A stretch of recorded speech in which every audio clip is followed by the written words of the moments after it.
Chapter 1176. Your Highness. A row of aboriginals in neat leather armor greeted him respectfully. Kwangsha Literature Network. Netrin Bachian nodded with a smile and looked at the short and strong young man at the front of the group. He seemed to have thought of something, and his eyes were filled with reverie. He smiled and asked, "One Piece, Principal?"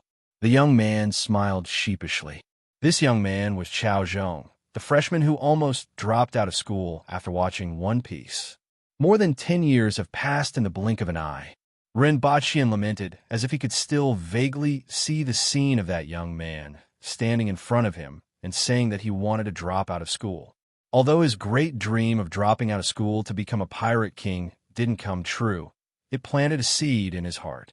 Now, that seed had finally taken root and sprouted. After learning that the imperial court wanted to build steel ships to explore the sea, he volunteered to join. "Introduce them."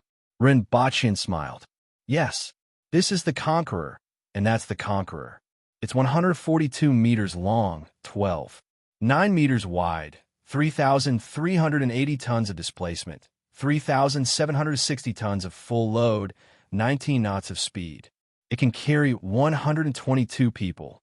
It has a top speed of 19 knots, a range of 12 knots, and can last up to 30 days." As he listened to Chao Zhong, Ren Bachian walked closer and reached out to touch the steel shell of the Conqueror. It was cold to the touch and had a little fishy smell. After boarding the ship along the gangway, the view in front of them suddenly widened. The blue ocean extended to the end of their line of sight and gradually turned black. "How much do we understand about the troposphere now?" Ren Bachian asked as he looked into the distance. The troposphere was a sharp blade in this world's ocean and also a barrier that blocked the footsteps of humans and confined them firmly on land. The troposphere generally appeared a few kilometers to tens of thousands of meters away from the coast. From the outside, there seemed to be no trace of it at all.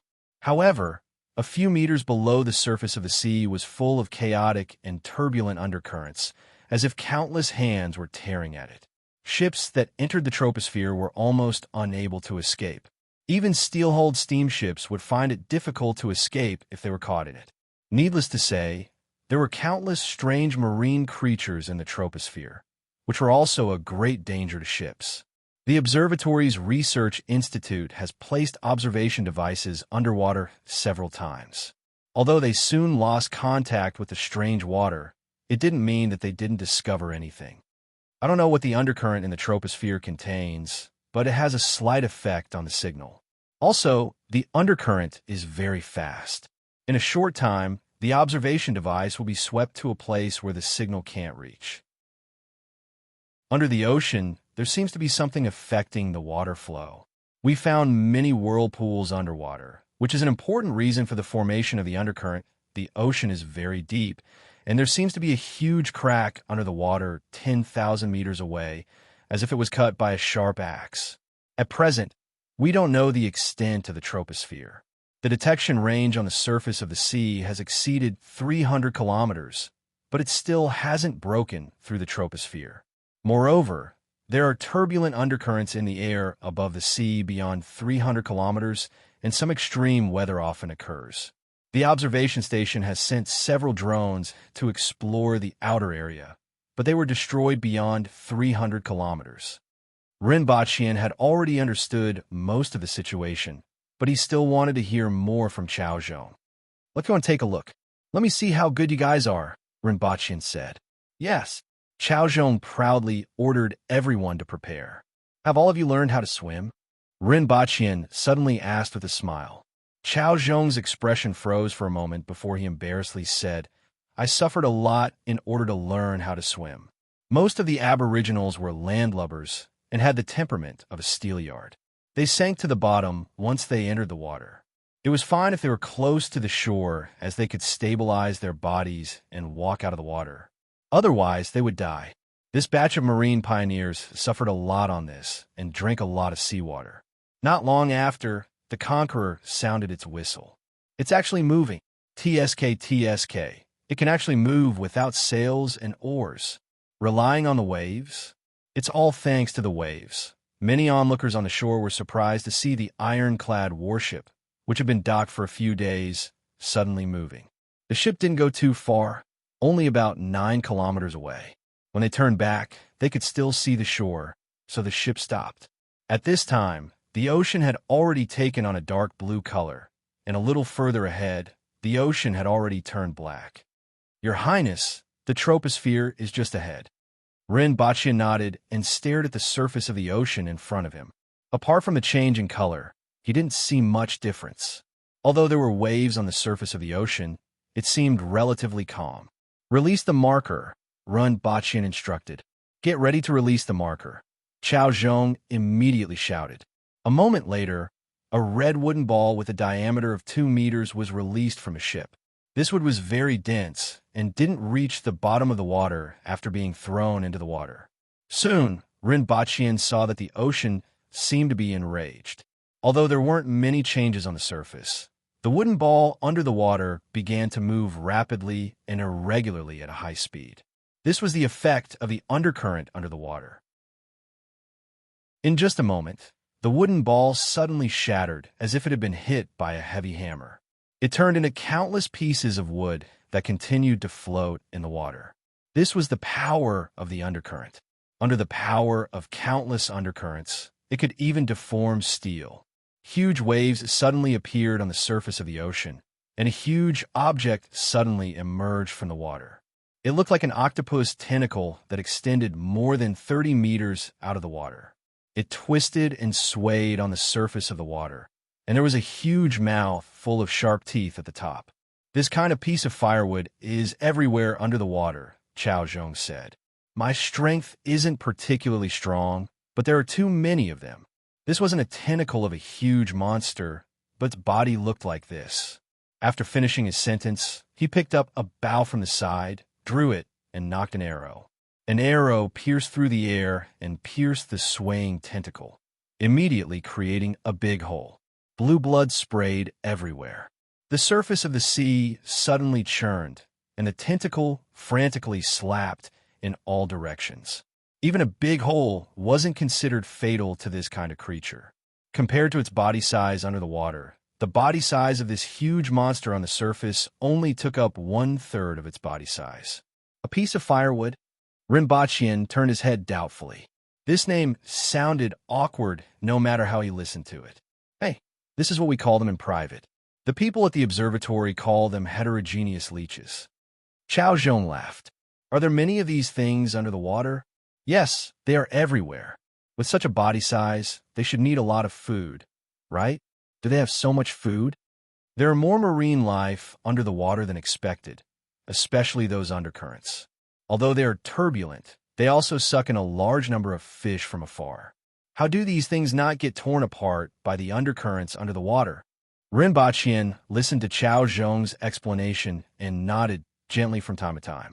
He looked into the distance and sighed. It seemed like there was still a long way to go to solve the mystery of the ocean. However, this wasn't the most important thing. At present, the most important thing was to find a route along the coastline. As for whether they could achieve their goal, no one knew now. Although the ocean looked very deep, there was a troposphere outside and a coastline inside. There was only such a curved path for ships to pass through, and no one knew if they would get stuck by a submerged reef somewhere. Fupin Chinese. Chapter 1177. Rinpoche didn't stay long in Wangjing. He stayed for 2 days to understand the situation before returning. He also left behind a batch of new detection equipment that he brought back from Earth. There was a mosquito-sized flying detector with a detection range of more than 10 kilometers and an underwater detector with a detection range of 5 kilometers. These two new equipment would increase their chances of success in this exploration. Yu Qing ran away again. Rinpoche returned to the palace and shook his head when he heard the news. Erhua was getting older, so Rinpoche couldn't keep calling her by her nickname. Although he paid attention to her from time to time, he didn't discipline her too much. As long as she passed the curriculum, she could do whatever she wanted. Erhua was straightforward and chivalrous. Although she grew up in the palace, she had strong habits of the pugilistic world. She liked to wield weapons and make friends, but she didn't like politics. After all, this world was completely different from Earth. Rinpoche didn't expect her to put much effort into politics. Moreover, with the Empress's strength, she would live for at least 300 years, and it was unknown whether Erhua would inherit the throne.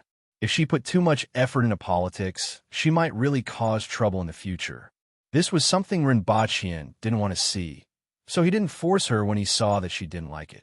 At this time, Erhua didn't know that her father was back. She was calling her friends at Shanhuai restaurant, banging on the table, and singing. Erhua's 5 notes wasn't complete. Although her voice was good, it was a different matter when she sang it. Fortunately, with everyone around, it didn't stand out and was very lively. "Monk, let's form a band, shall we?" Erhua was a little tipsy as she pulled Xing Ruo aside and muttered, "The princess is drunk." Xing Ruo chuckled. "I'm not drunk. I've been thinking about it for a long time. Let's form a heavy metal rock band, and you will be the lead singer." Erhua patted Xing Ruo's shoulder and laughed heartily. Xing Ruo was stunned for a long time and laughed bitterly. She couldn't imagine what it would be like for a monk to sing heavy metal rock. Although the group of foreigners had been sent away, Xing Ruo's experience during that period put her in a predicament. She couldn't clear the spiritual purification platform and didn't know where to go. She would come here from time to time to drink with Erhua. Even though the surroundings were lively, she felt much more peaceful and stayed in the capital. She didn't expect the princess to suddenly make such a suggestion. Honeysuckle didn't mind Xing Ruo's rejection again. Instead, he put one arm on the table and smiled like a flower. No one knew what fun things he was thinking about. After a short while, her cheeks puffed up again and her eyes squinted. She looked like a young girl. Another month passed. Zhenren Li is here. Let's invite him in. Rinpoche pushed aside the official documents on his desk and stretched himself. There were too many matters to attend to in the imperial court, big and small, and it was truly too much for him to handle. It made him want to throw them all away and go sailing by himself. Not long after, they saw the otherworldly woman dressed in Taoist robes. She was still as beautiful as ever, but she gave off a feeling that she was not tainted by the mortal world at all. It was as if she was floating in the air and would be gone with the wind at any time. "Immortal Li, how have you been?" Rinpoche stood up with a smile and took a few steps forward. The distance between them was only a few feet. He didn't know why, but he always wanted to shake hands with her to see if she was really untainted by dust. With this thought in mind, Rinpoche really stretched out his hand. "Zhao Prince Consort." She looked at his right hand, which was still stained with ink, with a tinge of doubt in her eyes. "It's a courtesy, a handshake, to show that both parties are friendly." Rinpoche insisted on not withdrawing his hand. Seeing that she didn't respond, he reached out and grabbed her hand. He didn't feel too touched by her ice skin and jade bones, but he was finally satisfied when he saw the ink stains on her fingers. She couldn't help but smile. Seeing an immortal-like person like Zhenren Li always makes me want to pull him back into the mortal world. Rinpoche laughed heartily and took a step back. He saw that Lin Yu, who was beside him, seemed to be lost in her thoughts again. "Mr. Lin," Rinpoche called out tentatively. Although she wasn't very smart, she was still a top-notch expert, and calling her Mr. was a form of respect. It wasn't good to call her Madam or Mississippi. After half a minute, Lin Yu dragged her voice and said in a daze, "Ah, it's Prince Consort. You still haven't recovered?" Rinpoche asked. It had been more than 10 years, but Lin Yu's strength hadn't changed at all, and the situation where she was dozens of beats slower hadn't improved at all. "I'm 2 seconds faster than before." She nodded slightly. Rinpoche calculated in his mind. That meant that she had improved from 32 seconds to 30 seconds, right? She was still dial up the internet. Is the world of Great Xia still stable? Rinpoche asked casually. She nodded gently. In fact, when had the world ever been stable? However, the top group of people had left, and the remaining people were just small fries. In particular, how could it be possible to hide the fact that the organization had incorporated those top-notch experts? They didn't even think of hiding it. Almost everyone knew that there was an extremely powerful secret organization in the dark. Moreover, there hadn't been any news of those experts for so many years, and many people were guessing whether they were still alive. As a result, conspiracy theories were prevalent, and many people were much more cautious. "You've worked hard," Rinpoche said. "How's the situation over there?" Li Yuanzhu asked. In fact, she was the one who should have gone to the Wall of the Two Worlds. With her talent, she was far superior to the Empress. However, in order to suppress the world, she stayed in Great Xia. It could be said that Rinpoche felt a little guilty towards her. He immediately told her everything he knew about the Wall of the Two Worlds, the foreign races, and the situation. In fact, it wasn't much. Even now, everyone knew very little about the foreign races. The Grey Thorn race, which wasn't far from where the Empress and the others were hiding, was a weak race and knew very little about the outside world. After all, the Wall of the Two Worlds was a remote place. Even the Chingu race didn't know much about it and only heard a little from the caravans. There's not much time left. Li Yuanzhu's expression changed slightly. If they touched those two foreign tribes, the foreign races would probably react very soon. There's not much time left. Rinpoche sighed. He only hoped to delay as much as possible. He then relaxed and smiled. However, it's not like we didn't gain anything. After saying that, he picked up a bottle from the table and took out a level 4 origin crystal from it. Wisps of vitality immediately emanated from it. Is this the origin crystal that the prince mentioned? Li Yuanzhu took it and carefully sensed it. It's indeed a good thing. If we had discovered it earlier, we wouldn't have had to worry so much. Hey, it's a good thing. Lin Yu grabbed the origin crystal in a flash. She held it tightly in her hand and refused to let go. Rinpoche smiled and shook his head. He asked someone to bring 15 level 4 crystals and 5 level 3 crystals to Li Yuanzhu. "I hope you can break through as soon as possible," Rinpoche said. He then talked about other matters. The martial arts conference was easy to arrange. Even though those experts had left, their disciples still remained in Great Xia. These people included the majority of the elites in the Jianghu of Great Xia. In addition, they also had good friends. Most of the young elite's friends were of a similar level. In this way, they wouldn't lose too many friends. One more thing. Mirror Moon Deity and Swift Thunder Hands are dead. If their descendants are willing, they can move to Dayo. Most of the martial arts techniques in the martial arts hall can be open to them. If they are unwilling, I can make the decision to send them 50 level 5 origin crystals every year. If they have any difficulties, they can also contact the rearguard commandery. Mirror Moon Deity and Swift Thunder Hands were the two experts who died during the destruction of the Chingu race. Li Yuanzhu felt it was a pity that the death of these elites was one less. However, she still said, "In that case, I will thank the prince on their behalf. It's what I should do."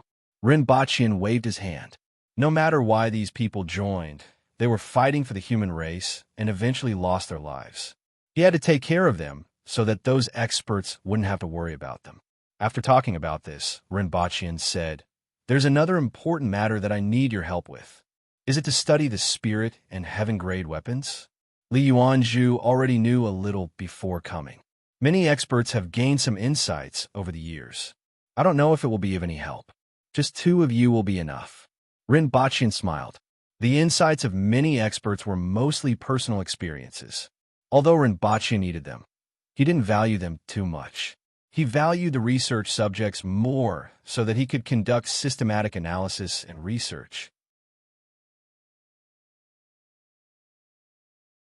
Chapter 1178. How are you, Miss Li? You are incomparably beautiful. I hope that our cooperation will be pleasant. I need to know some of your body data and what your heaven-grade weapon is. What can you do with your spirit when you're not using it?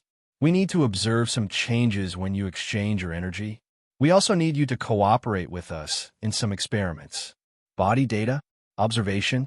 Li Yuanzhu was stunned when she arrived at the research institute and found out what she was going to do.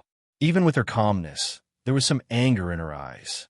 He would never have thought that he was actually here to be experimented on. The big-nosed man in front of her didn't notice her anger and kept saying things like instruments, experiments, and observations, which made her feel bad. If it were someone else, they would have flown into a rage. However, Li Yuanzhu was much calmer than others. She knew that this research was very important, so she didn't flare up. She turned to look at Lin Yu, who was scared out of her wits, and laughed bitterly. "Oh, you didn't flare up?" Rinpochian smiled when he heard this. Li Yuanju had a good sense of the overall situation, but this was also the reason that restrained her. As long as it was for the human race, she would endure even if it was a little offensive or difficult. Of course, she couldn't go overboard. Rinpochian had already confirmed that, from a certain point of view, such people were easy to bully. It was true. As long as it was from a righteous point of view, most people wouldn't refuse. Rinpochian liked this kind of person. From a certain point of view, this kind of person was much easier to deal with than Empress. This was true for most people, but in terms of his personal position, the Empress was better. To most people, the Empress was good and evil. Most of the time, she acted according to her own preferences, but she was very tolerant of people she liked.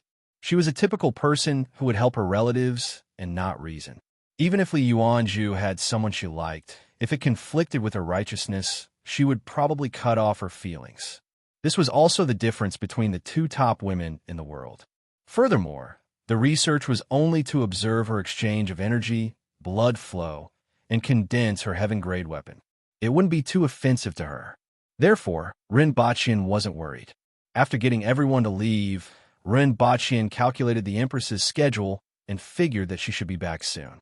The 60,000 mountains were vast, but if the Empress returned alone, she could travel directly through the air, which would be extremely fast. Just as he expected, news of the Empress's appearance in Qing Valley came back the next day. It really wasn't easy to find a place in the 60,000 mountains. Otherwise, the Empress would have arrived 10 days ago. This was after discovering the plane in the sky and following the direction for a few days before finding it. Qing Valley was not big. It was just an outpost. The most important things were the airport and a few warehouses. The Empress, who was dressed in red, appeared.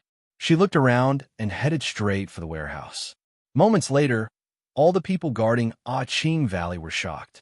After the Empress chased everyone away, she carried 2 bottles of wine out of the warehouse.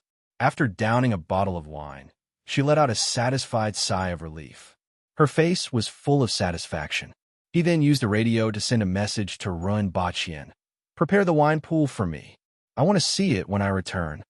Upon hearing the Empress's cold voice, a smile appeared on Rinpochian's face. "As you wish." He immediately returned to Earth and tried his best to bring back more than 1,000 caddies of Erguo too.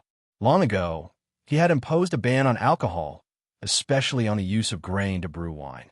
As for fruit wine, he turned a blind eye to it. After all, it couldn't be completely banned. For example, Hua's base camp, Shanhuai restaurant, and several brothels in the city all had alcohol. 3 days later, the Empress boarded a plane that shook like a tractor as it rose into the sky. She rested her chin on one hand and sat by the window. She wasn't really affected by the turbulence. She looked at the huge beasts roaring in the forest in the distance and pondered whether she should get someone to clean up the surroundings.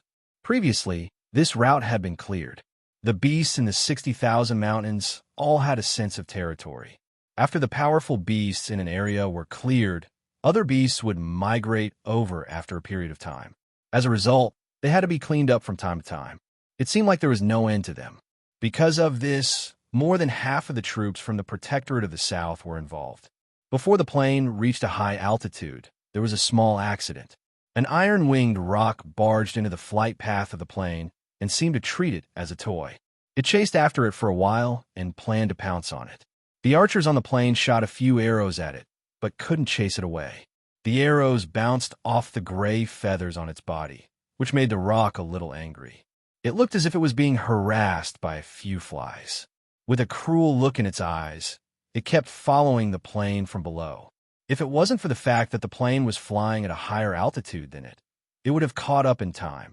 After another 3 days, Rinpochian returned to the harem after the court session. He tidied himself up and informed Hua that he would return to the palace after school before heading out of the city with the ministers. After waiting for 2 hours, the plane finally landed at the airport. The Empress was the first to jump down from the plane and saw Rinpochian opening his arms. The Empress hugged him and smelled that familiar scent. She then bit his shoulder hard and heard him groan in pain. She then raised her head and sneered, "I'll deal with you when I get back." Her ears were very sharp. When she turned around, she could still hear Renbachian muttering, "Are you born the year of the dog?" She almost turned around and gave him another bite. "Don't stand on ceremony." The Empress nodded slightly at everyone. During the days when she wasn't around, everyone had done a good job in assisting Renbachian. She was quite satisfied. "Let's talk after we get back to the palace," the Empress said faintly. "Yes." Everyone stole glances at the Empress curiously. They didn't know what level the Empress was at now and could only feel that her aura was as unfathomable as the sea. There were a few limousines and various vehicles outside. Nowadays, Deo didn't only have tractors and trucks. There were limousines and off-road vehicles, but they weren't officially released. Basically, Renbachian obtained them from the laboratory and gave them to everyone as a reward. These things looked precious, but they were all experimental models. Using them as a reward would be beneficial and not costly. This is not bad. The Empress sat in a limousine. When she saw Renbachian take out the iced fruit wine from the refrigerator, her eyes immediately lit up. "Is my wine pool ready?" "Of course. How can I be careless with your Majesty's instructions?" Renbachian hugged the Empress and received a long, suffocating kiss in response. Then, she bit his lips so hard that he almost tore off a piece of skin. "You are indeed born in the year of the dog." Renbachian was exasperated. This was why he couldn't beat her. "I heard that you were addicted to the brothel and neglected to discipline Hua." The Empress looked at him from the corner of her eyes. "Who said that? I will beat him to death." Renbachian was so angry that he almost died. How could she slander him like that? Angry out of humiliation? "You are really bold." The Empress laughed and made Renbachian panic. "Angry out of humiliation? I have been working hard for several years. Even if I don't get any credit, I still put in a lot of effort. How dare someone slander me?" Renbachian said angrily. "Ah!" The Empress laughed meaningfully. Chapter 1179. Queen Mother. Hua was surprised to see the Empress in the palace. Although they were mother and daughter, they had not seen each other for many years and inevitably felt a little unfamiliar. The Empress left when Hua was 4 or 5 years old and had been gone for 5 or 6 years. Although they occasionally contacted each other through the radio, this didn't change the unfamiliarity brought about by distance. The Empress looked at Hua in a daze. She had grown up so quickly. That sense of unfamiliarity wasn't only felt by Hua, but also by her. Hua had grown up. When she left, she was only 7 or 8 years old, but she now looked like a slender and elegant young lady.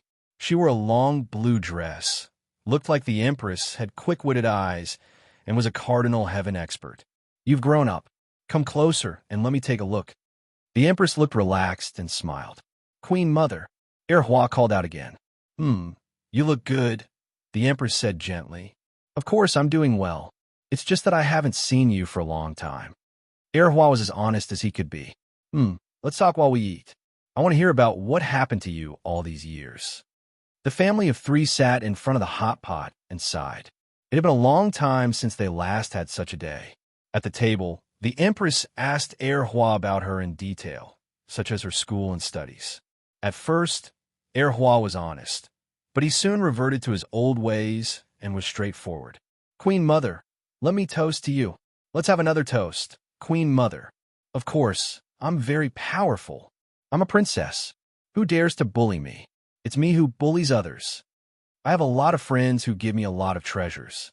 My favorite is a pair of fire sparrows. They have a nice chirp and can catch fire. Later, I want to see if I could roast them. It's strange that they can catch fire, but they can still be roasted. They taste pretty good, but they're too small. I recently met a monk who is fun, drinks a lot, and has a good alcohol tolerance. He doesn't make a fuss after drinking too much, doesn't fight, and doesn't strip dance. He just cries at the slightest provocation. School isn't fun. There are too many courses, but you can learn a lot. I've been very interested in revolutionary history recently, but it's different. Isn't that the fate of the Queen Mother? We're the biggest landlord. You'll beat me to death. Father doesn't go to brothels often, right? I can stay there for at most 5 days a week. At least there's a weekend. That's much better than me. Other people go to class 5 days a week, 7 days at most. I go to class 10 days a week. I've already broken the record in human history. Silence. Abrupt silence was the worst thing at the dining table. It was extremely awkward. Rinpoche glanced at the Empress and saw that she was smiling coldly. Then he looked at Honeysuckle, his eyes rolling. This bastard did it on purpose. Speak properly. Rinpoche gritted his teeth. How could that be? I was just saying. No, I was just a kid talking nonsense. The Empress curled her lips into a sneaky smile. His gaze was as sharp as a knife, capable of slicing people into pieces. The Empress didn't argue too much with Rinpoche. After all, she had many information channels in the imperial court. Rinpoche often went to brothels, but he only went there to drink. He didn't do anything else and behaved himself after drinking. Usually he was too busy going to the brothel to listen to music and drink, then go to the big bathing pool to take a bath and have a massage was considered his pastime. Naturally, the Empress wouldn't go overboard. Otherwise, before Honeysuckle could stab Rinpoche, she would hang him up and beat him up first. Rinpoche looked at the eye mark on the Empress's arm and clicked his tongue. God, he felt that this thing might be a powerful existence from the foreign races and was a little interested. From the sound of it, it seemed like a curse. It could actually form such a mark on the other party's body. He didn't know the specific effect, but no matter what it was, this mark definitely had a positioning function. It was just like marking a target on the head of a boss in a game, so that his teammates would know to attack him together. Let's go back and give it a try. Rinpoche didn't know if this thing would disappear when he returned. Only God knew how this thing worked. With a twist of space, Rinpoche pulled the Empress and Honeysuckle back to Earth. Looking at the sky, it was early in the morning. The time is just right. You can go to school now.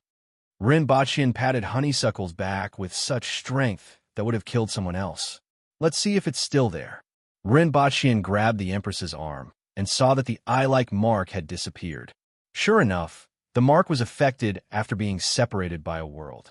Rinpoche could almost hear the other party's voice saying, "The other party is not in the service area." In a Lansong territory, in a forest that wasn't considered dense, countless beasts were frantically fleeing. The ground was shaking, and the trees were swaying. It could be felt even from hundreds of kilometers away. 5 gigantic beasts of disaster that were as huge as mountains were constantly moving forward. Tall trees that were 20 to 30 meters tall were like straws in front of them and couldn't stop them at all. They were smashed, crushed, or deeply embedded in the soil. Wherever the 5 beasts passed, there was only a mess left. Behind the 5 ferocious beasts was a team of ferocious beasts and earth spirits that was far away. In the sky, dozens of flying beasts were circling above. They either swooped down or grabbed their fleeing prey. An earth spirit wearing a crown and a string of jewel-like ornaments sat on the head of a giant beast of disaster and rubbed a black crystal in his hand. It's been 5 days, and there's still no response from this road sign. Where is the enemy marked by God? Is he dead, or? He felt that the latter was the most likely. No one could hide from God's gaze. However, he didn't tell them immediately. Instead, he kept moving forward along the original route. This wasn't very useful since the road sign only pointed in one direction and wouldn't change unless it was within 500 kilometers. He didn't know if the other party was originally 500 kilometers or 10,000 kilometers away. Let's wait for another 2 days. If there's still no response, we can confirm that the other party is dead. Imperial Prince Su, there's a tribe of the Four-Eyed race 50 kilometers away. A huge winged flying snake landed on the same level as the Calamity Beast head. The Earth Spirit clan members on the ground immediately knew about it. Let them prepare food, or let them become food themselves. The Earth Spirit called Imperial Prince Su instructed. The Four-Eyed race was considered one of the stronger races among the weaker races. However, the Earth Spirit clan was considered above average even among the middle-level clans. In addition, the Earth Spirit clan had a god, which elevated the status of the Earth Spirit clan. It was only second to the 36 powerful clans and the strongest clans among the middle-level clans. As for treating the weaker races as food, it wasn't a big deal in his eyes. The Earth Spirit wasn't picky about food. A day later, near the ruins of the Four-Eyed Race's tribe, Imperial Prince Su was about to give the order to return when he suddenly discovered that the road sign was reacting and trembling slightly.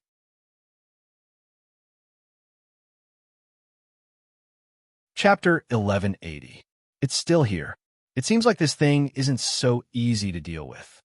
Rinpoche frowned slightly when he saw the pattern reappear on the Empress's arm. If it's still here, it's better for your Majesty to keep it in the palace. Although it's fine now, it can't be useless. If it explodes one day, it won't be a small matter and may even endanger your Majesty's safety. It's not that troublesome. It's still effective, but it's a little weaker. The Empress was relatively calm. Rinpoche looked carefully and couldn't see which part was weaker. However, he still trusted the Empress's words. In this case, we'll travel to the two places more often and see what happens. That's right. The Empress nodded and changed the topic. Where's my wine pool? The Empress had always been obsessed with the legendary wine pool and carnal pleasures. If an emperor didn't have a wine pool and carnal pleasures, he would be embarrassed to say that he had done it before. It's already been prepared for your Majesty. Rinpoche smiled. I'll get someone to pour the wine in. 2 hours later, the two of them arrived at a hall. In the hall, there was a pool that was 20 meters long and wide. It was half filled with liquid. As soon as they entered the hall, a strong aroma of wine rushed into their nostrils and could intoxicate them. A wine pool. The Empress's face was full of joy. There should be trees planted next to the pool, candy trees. The Empress pointed to the surroundings of the pool. Good. I don't know what they did to actually block the sight of the gods. But so what? After all, how can humans compare to the gods?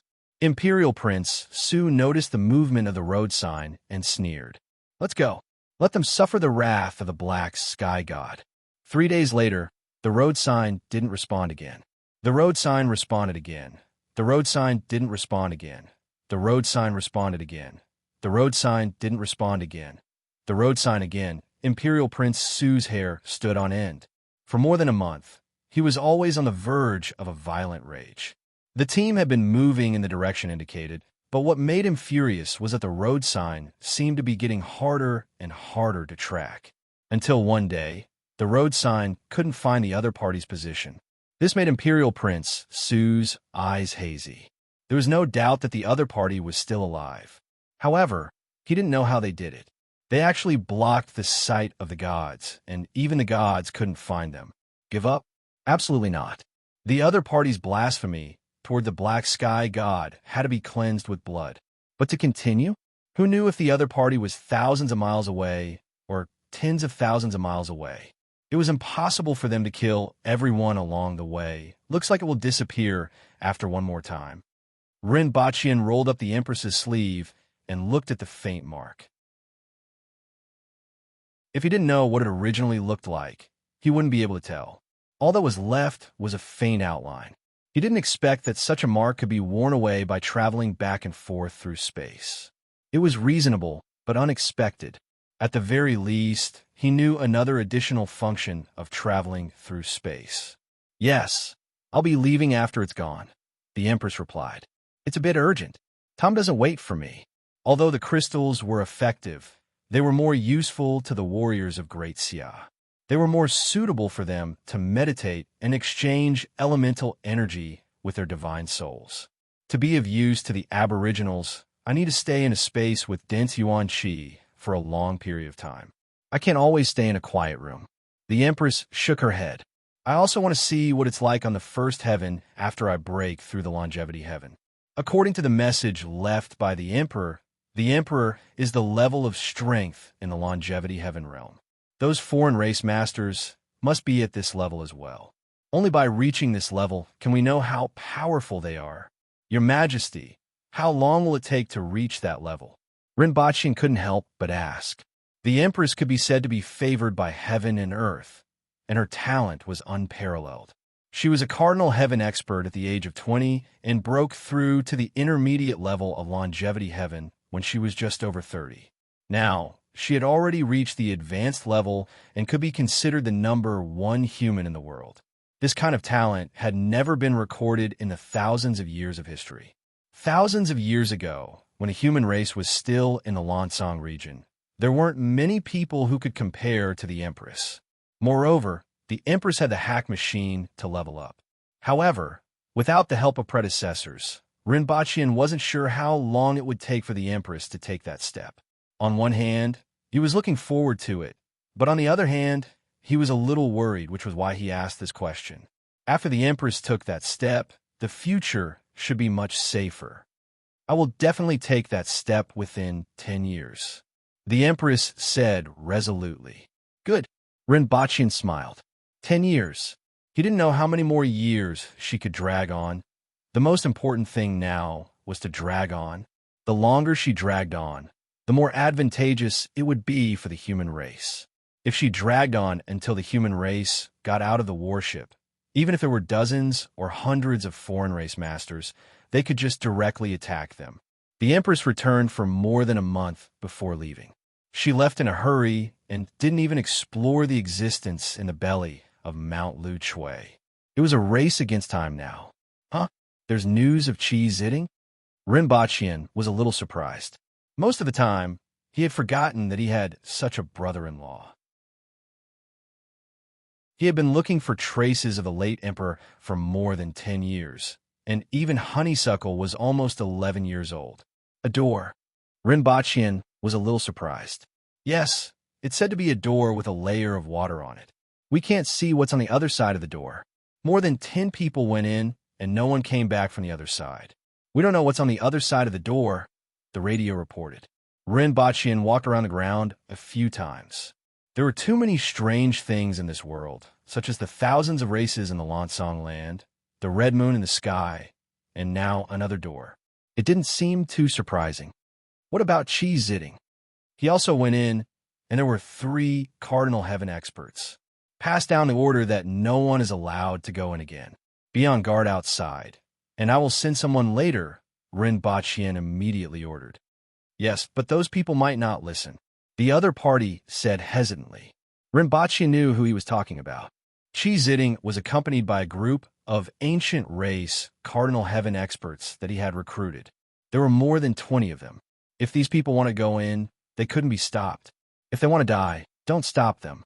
If they haven't gone in by the time my people arrive, it means that they don't dare to go in. What else is there to say? Rinpochian said coldly. Understood. If anyone returns or there are any movements, send a message back immediately. Rinpochian turned off the radio and pondered for a moment. Although this was what he said, Qi Ziding had disappeared after reaching the other side of the door. He still had to send someone to suppress them. However, where did that door lead to? It would be great if there were satellites now. By throwing a probe at the other side of the door, the satellites would naturally be able to receive the signal and know the specific situation. Now that the wall of the 2 worlds was the focus, he wouldn't tell the Empress about this matter so that she wouldn't worry. Rinpochian made up his mind. He didn't care whether Qi Ziding and the others were dead or alive. He only cared about the impact of this matter and where that door led to.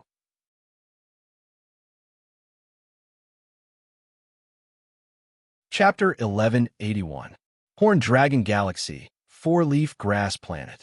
There were several large cities on this planet that had a population of more than 1 million.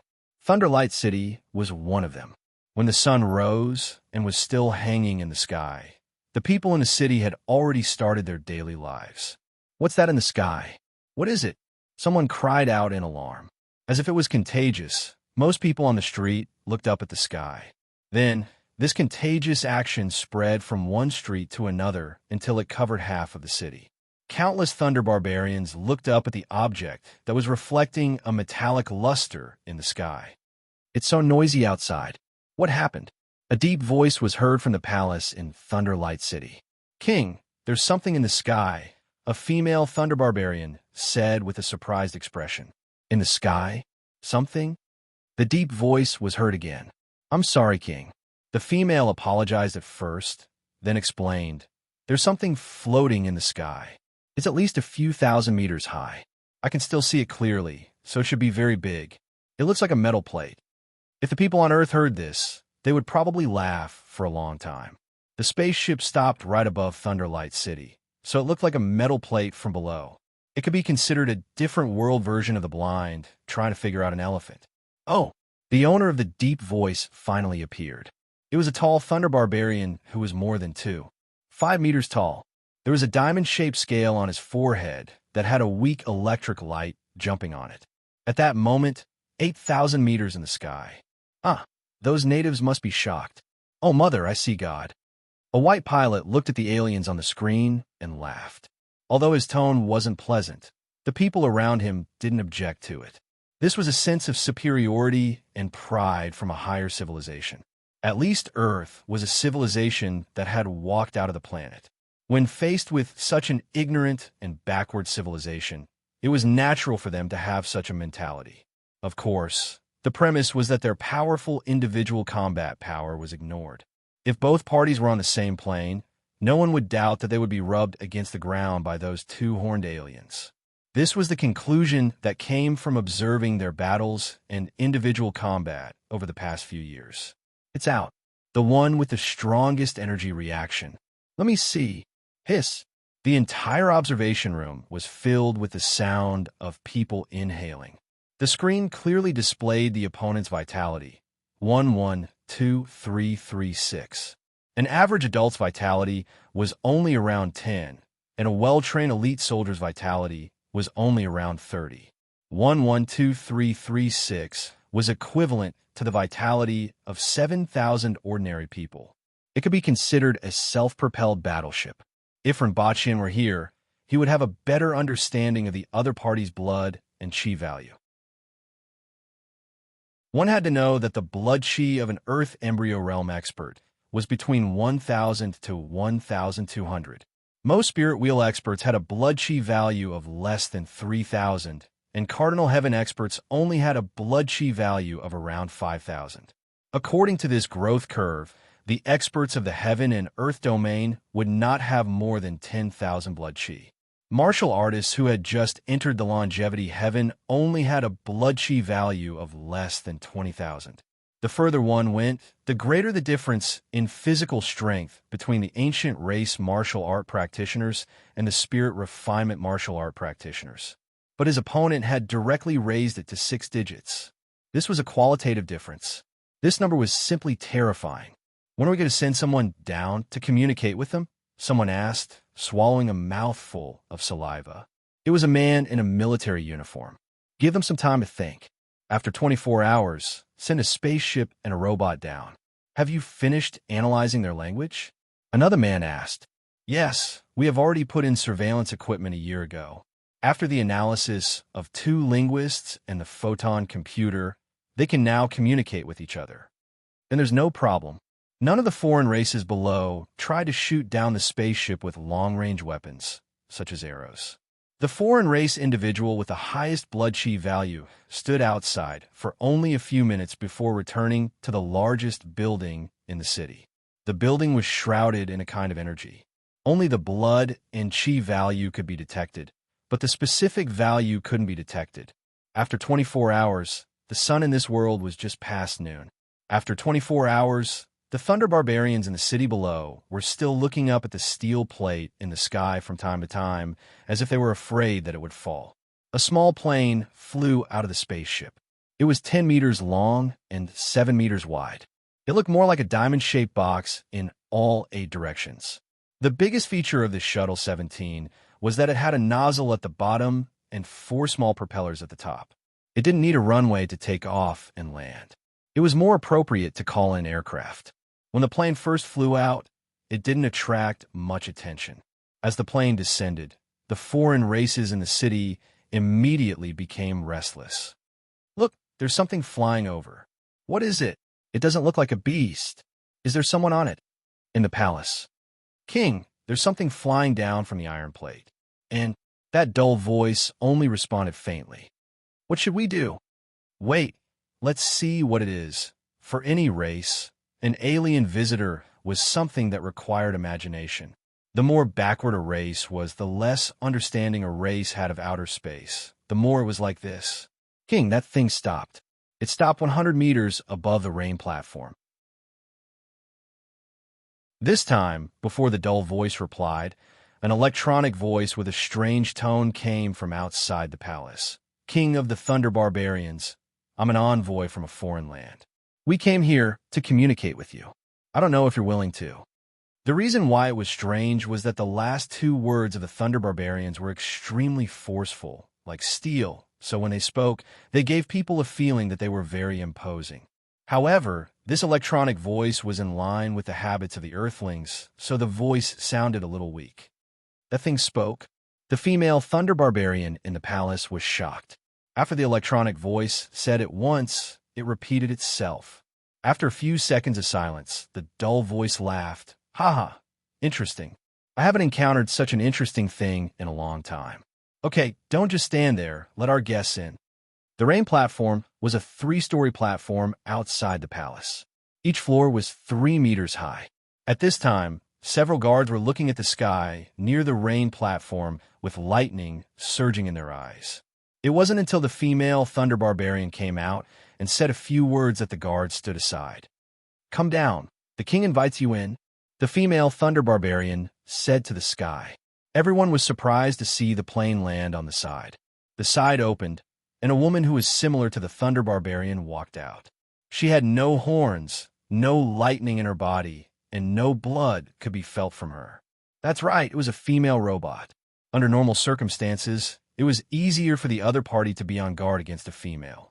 Especially according to the observation on Earth, the aesthetic standards of the Thunder Barbarian tribe were quite similar to those on Earth.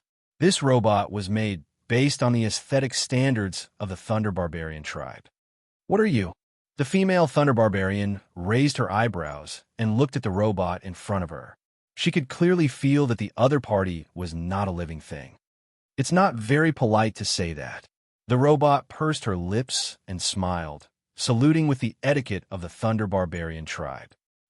Come with me. She didn't feel any dangerous aura from the other party, so the female Thunder Barbarian directly invited it. As for checking the weapon, there was no such requirement at all. As the most powerful king of the Thunder Barbarian tribe, he naturally didn't care about this kind of thing. First, set a small goal, such as 1 second. Remember, book house.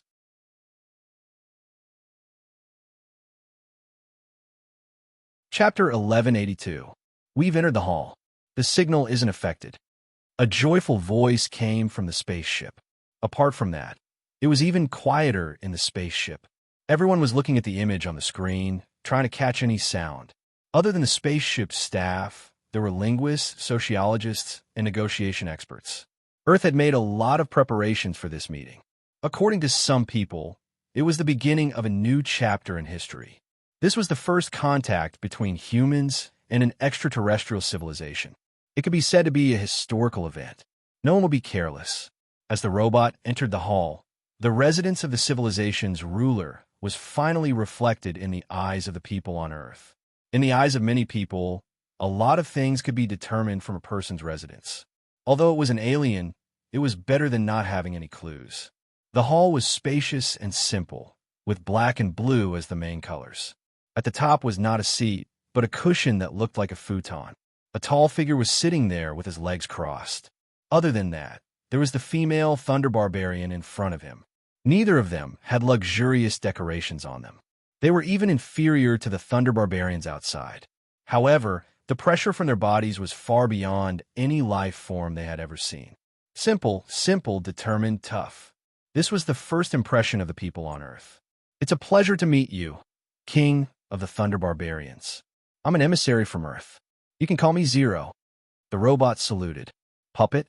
Something shameful, but I'm still willing to give you a chance to talk. The tall figure said, Tell me first, where are you guys? Where is Earth? What's your purpose?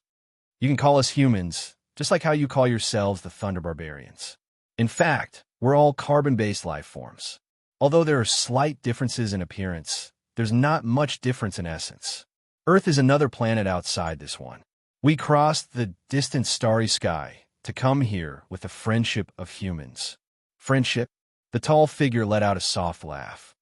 Yes, friendship. The boundless starry sky is our goal.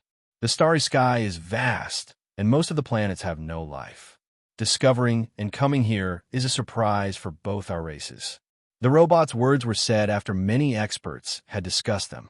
They tried their best to be as pretentious as possible so that the other party would not look down on them. After all, Earth had already walked out of the planet. They still had some confidence in dealing with the native alien races.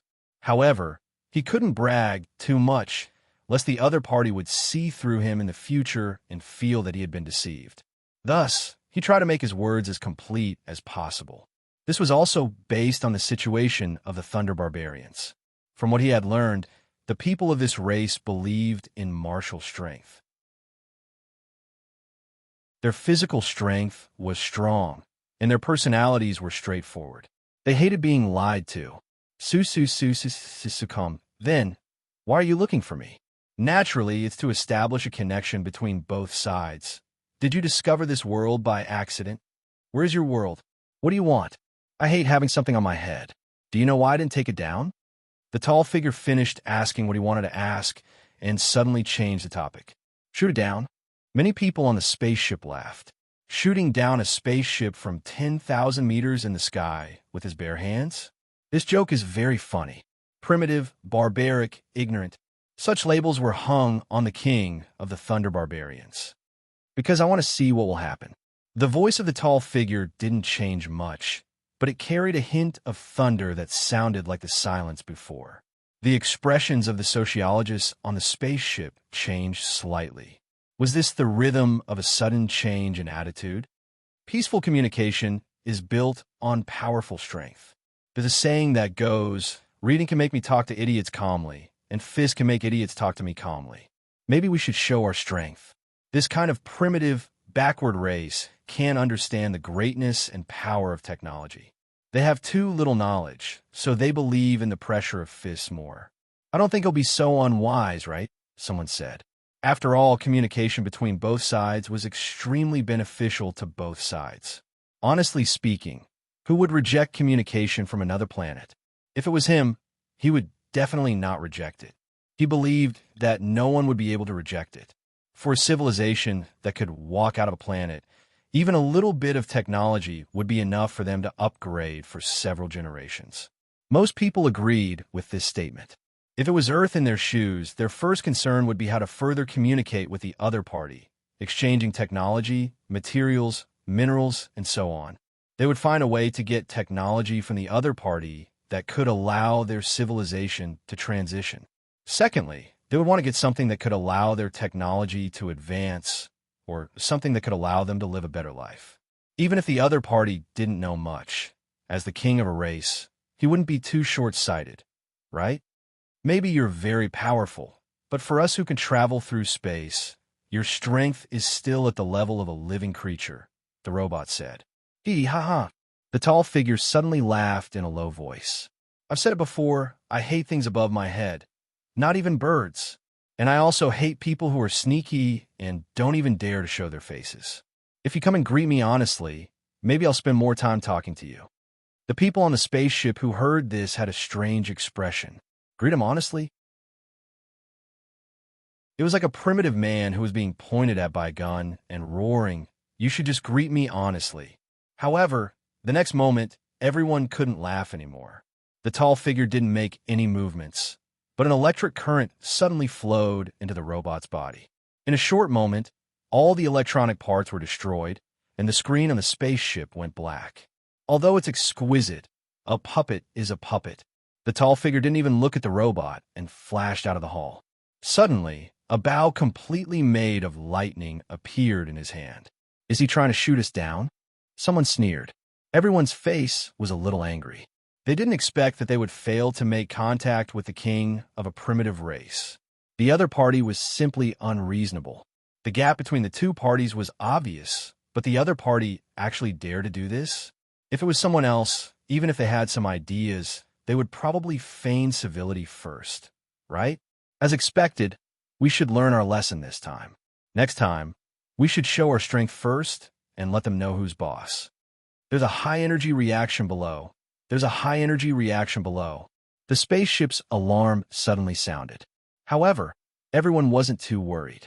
After all, this was a spaceship that could travel through space at an altitude of 10,000 meters.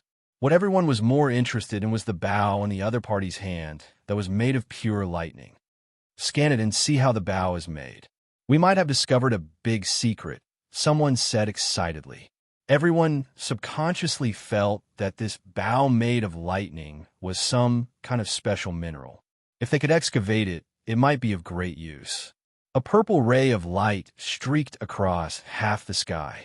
Make sure to observe and record, someone else said. However, the next moment, the ray of light hit the spaceship and instantly broke through the outer shell of the spaceship. The powerful electric current instantly destroyed all the instruments on the spaceship. Even the people in the spaceship died in an instant. Looking at the falling spaceship, the tall figure wrapped in lightning suddenly leaped up. He first lifted the spaceship up a few inches, then smashed through the bottom armor of the spaceship. Boom! After all, it was a spaceship that was traveling through space. Its defense was excellent, and with this cushion, the spaceship didn't suffer too much damage. King, seeing the tall figure walk out from a hole on the side of the spaceship, the surrounding people cheered. King, the female Thunder Barbarian, walked to the side. The tall figure nodded slightly.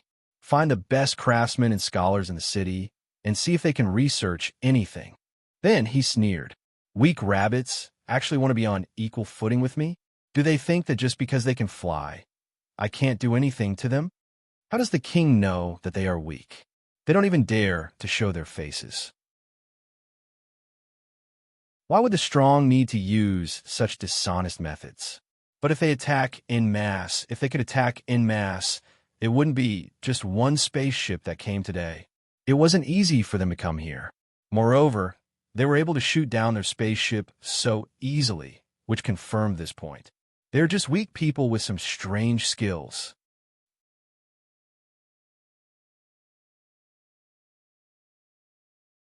Chapter 1183.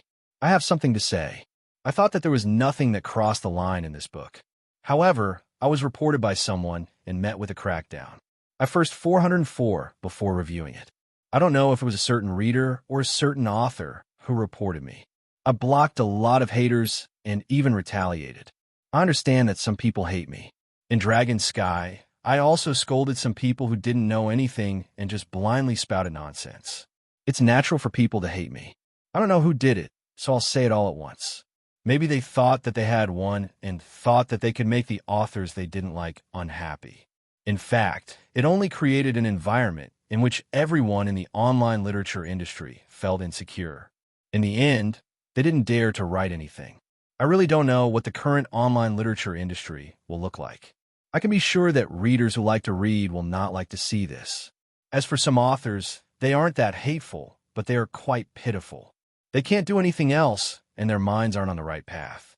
They can only be disgusting like this. Anyway, I haven't seen any successful authors who report this or that every day. In the online literature industry, only strength is looked at and nothing else. If you want to produce results, you have to write your own book well. Even if you drag others down, you won't be able to come up. That's all. Recently, I've been writing other things for fun. I didn't have any manuscripts. I thought that it would take a few more days before I could release them. After I finished writing, I would go and update my novel.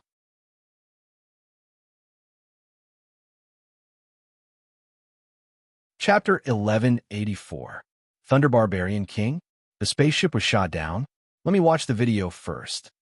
Rinpoche was surprised to hear the news. This time, the news came back very quickly. It had only been 10 days in Dayo and 1 month on Earth.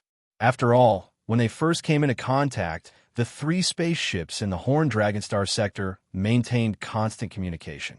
Everything that happened from start to end was clearly seen by the other 2 spaceships. Okay, just remember not to spread it. Yang Sen's face, which was getting rounder by the day, looked like a greasy middle-aged man, but was actually an old man, was floating in the air. With a smile on his face, he circulated the news internally and left it to Yang San to contact Rinpoche. After all, in this aspect, Yang Sen's vision was higher than everyone else's. He was an expert among experts. After witnessing the strength of the aliens, Rinpoche's status in the system was raised by a plus sign. His wife, the Empress who killed without batting an eye, but was so beautiful that she made people speechless, was raised by 3 plus signs. Rinpoche shrank back and said, "Stay away from the camera, at least show the upper half of your body." Half of his body was more comfortable than a head floating in the air.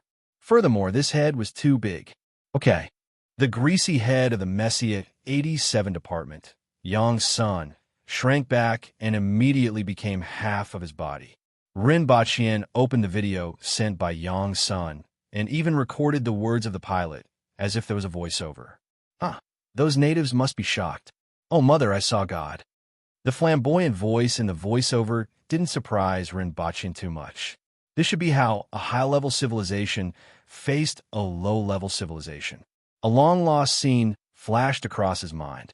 Thinking back to when he transmigrated with a bowl of noodles and was almost beheaded, he felt a wave of sourness in his heart and almost cried. However, when he saw the blood and chi value of 1,1,2,3,3,6, Rinpoche's face turned solemn. He knew what the blood and chi value of the Empress was. 35,000. The Empress was at the intermediate level of longevity heaven and had been training outside the wall of 2 worlds for almost 3 years. Now, she was close to the advanced level of longevity heaven and only had a blood and chi value of 35,000. The other party's blood and chi value was 3 times that of the Empress's. Judging from the growth curve of his vitality value, he was probably no longer at the peak of the longevity heaven. At the very least, he had already taken a step there. Since the human emperor was dead, his body had been refined into a strange existence. All of his blood essence had shrunk into a ball near his heart, making it impossible to measure his vitality. Therefore, it was difficult for him to estimate the strength of those who had reached that level. However, Thunder Barbaric King's strength had already caused his heart to tighten. However, judging from the growth curve, he had at most 1 foot taken that step. In that case, how powerful would an existence who had truly reached that level be? As he thought about it, he watched the video and listened to everything that happened next with a thoughtful look in his eyes. Yang Sun didn't rush Rinpoche. Instead, he brewed a cup of wolfberry tea suitable for his age at the other end of the screen.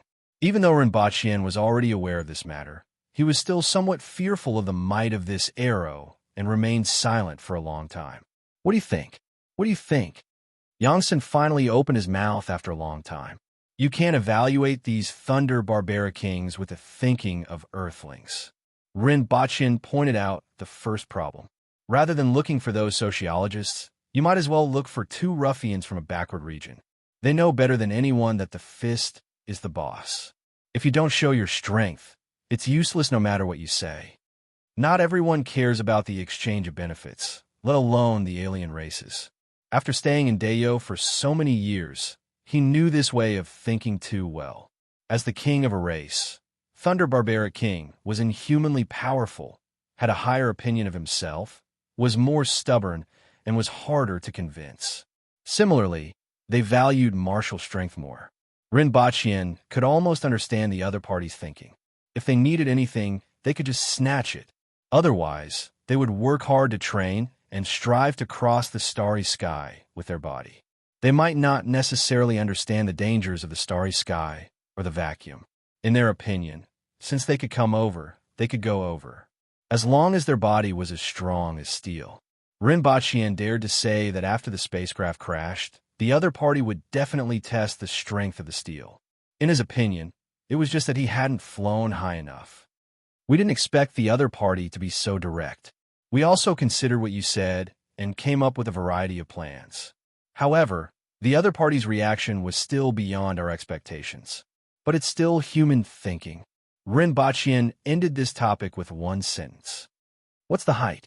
13,000 meters. There was no obvious weakening before hitting the spacecraft. The other party's arrow can reach at least a distance of more than 20,000 meters. Rinpoche was in a bad mood at this point.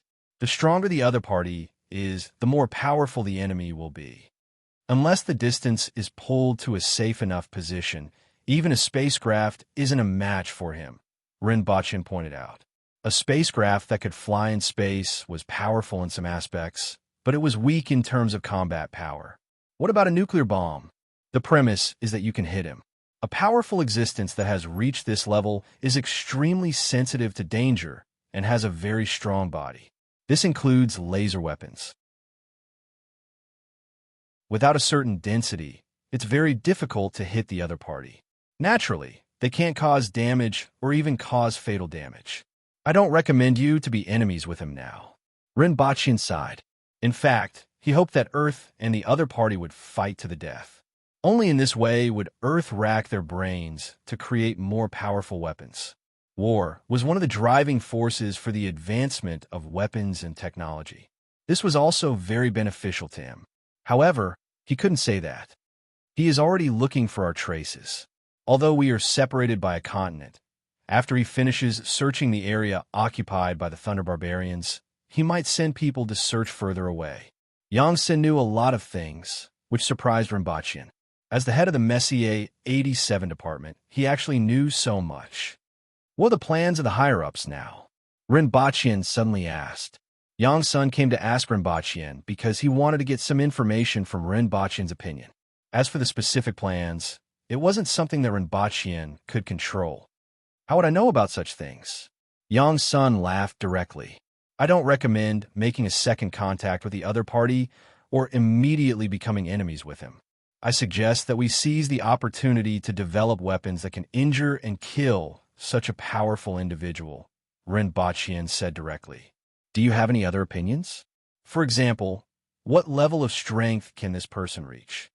Yangtze asked. The value of blood and qi was just a number, and they needed to have a more intuitive understanding. The other party should have the ability to walk in the air at a height of no less than 2,000 meters, Rinpoche judged based on the Empress's situation. Anything else? Do you think I'm a god? What can I see with just these few things? Rinpoche spread his hands and asked. Yangtze's greasy old face was starting to look a little unpleasant to the eye. He really didn't know too many things. Even the Empress hadn't reached this stage, so how much could he know? Furthermore, he wasn't in a good mood. The strength of these foreign races was indeed terrifying. In addition, I suggest that you don't try to use nuclear bombs. Although it can destroy a large number of ordinary Thunder Barbarians, it's very difficult to kill such an existence. After that, it will attract the most intense counterattack from the other party. I don't think that an ocean can stop such an existence. Moreover, there isn't just one such existence on planet Four-Leaf Grass. There are at least 3 of them. There are only 3 spaceships on Earth now. Oh, there are only 2 left. What can we do? Let's build the spaceships first. Only when there are enough spaceships will we have the capital to think about other things. By the way, their power of thunder and lightning should be related to their thunder pool. You guys better pay attention.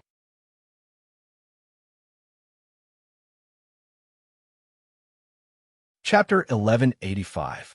Although he was concerned about the follow-up of the four-leaf clover planet, he knew that there wouldn't be any results in a short period of time. The 2 small spaceships would not be able to do anything to the other party. Just like what he said, at most, he would throw a few nuclear bombs down to flatten the capital and kill countless Thunder Barbarians.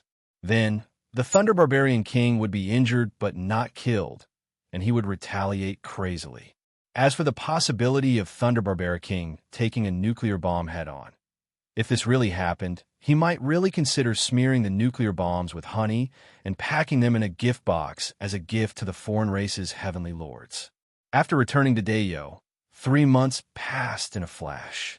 The 3 ironclad ships that Chao Zhong was on had also crossed the Qin Nation and ventured thousands of miles into the 60,000 mountains.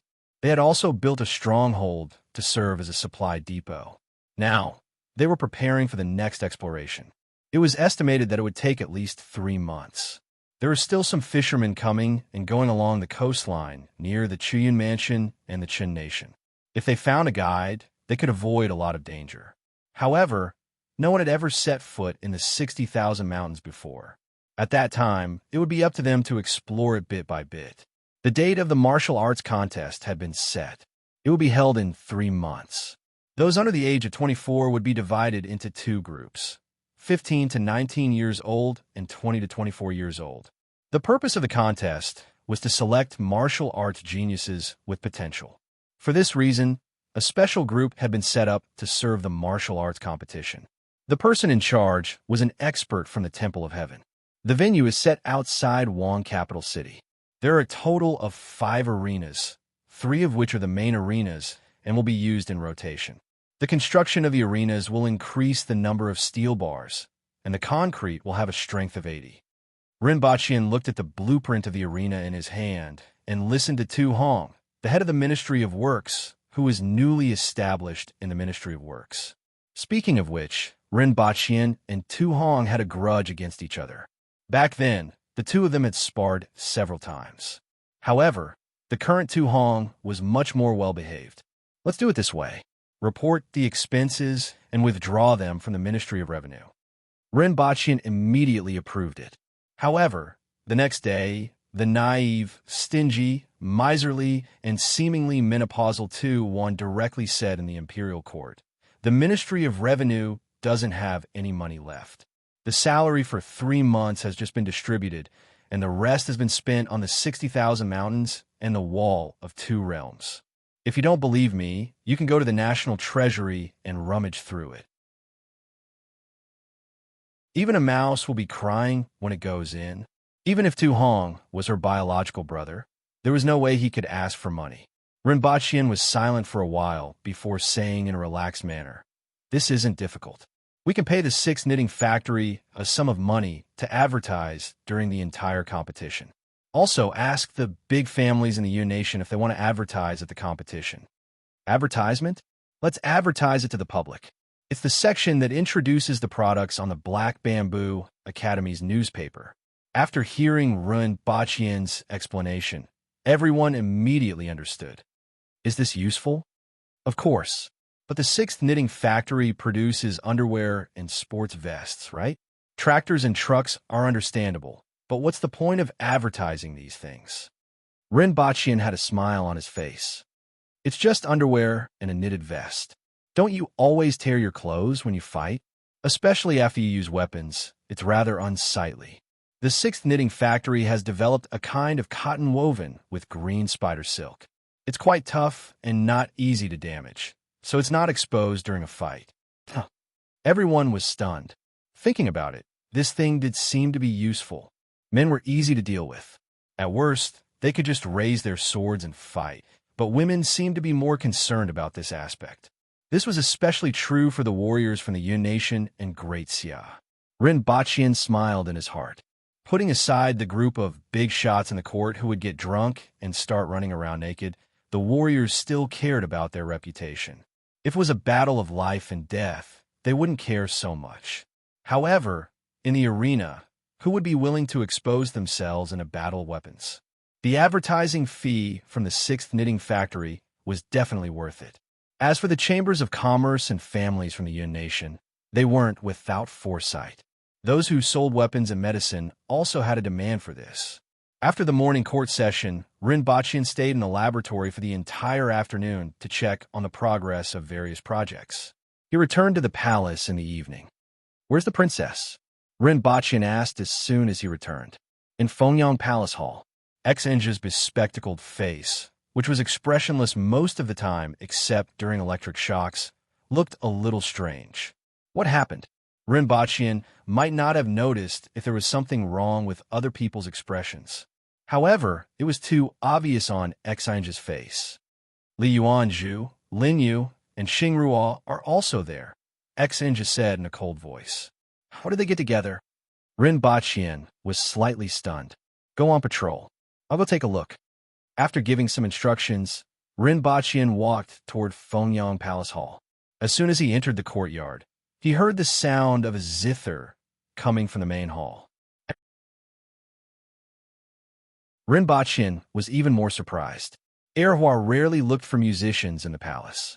In addition, the identities of the other 3 people made Rinpoche even more curious about what they were doing. However, when he walked to the front of the hall, he vaguely heard a song coming from inside. The melody was a little familiar. We met again at a wedding banquet. A beautiful woman was at the side. The candlelight swayed red.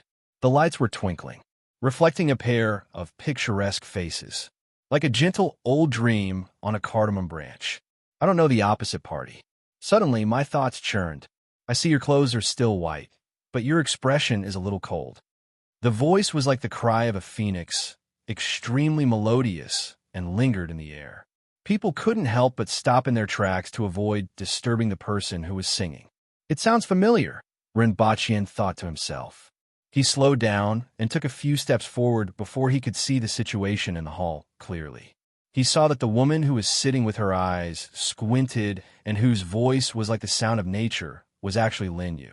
Li Yuanju was sitting cross-legged behind her and playing the zither. Not far from her was Hua, who was sitting behind a drum. The song gradually stopped, but the mournful sound of the flute continued. Rinpoche's expression also became strange. The scene in front of him was something that he had never expected. The world's top expert, the ethereal Li Yuanju, Lin Yu, the troublemaker Hua, and the superficial monk Xing Ruo were actually singing together. Not to mention their strength, they couldn't possibly go together with their identities. Li Yuanju and Lin Yu should be doing research in the laboratory, right? Rinpoche suddenly remembered that he didn't see them in the laboratory in the afternoon. He didn't pay much attention to it at first, since he needed to rest while being researched. He didn't expect them to be together. The song was very familiar, but he couldn't remember the name as it had been a long time ago. Your Highness is here. Li Yuanju looked up and greeted him with a smile.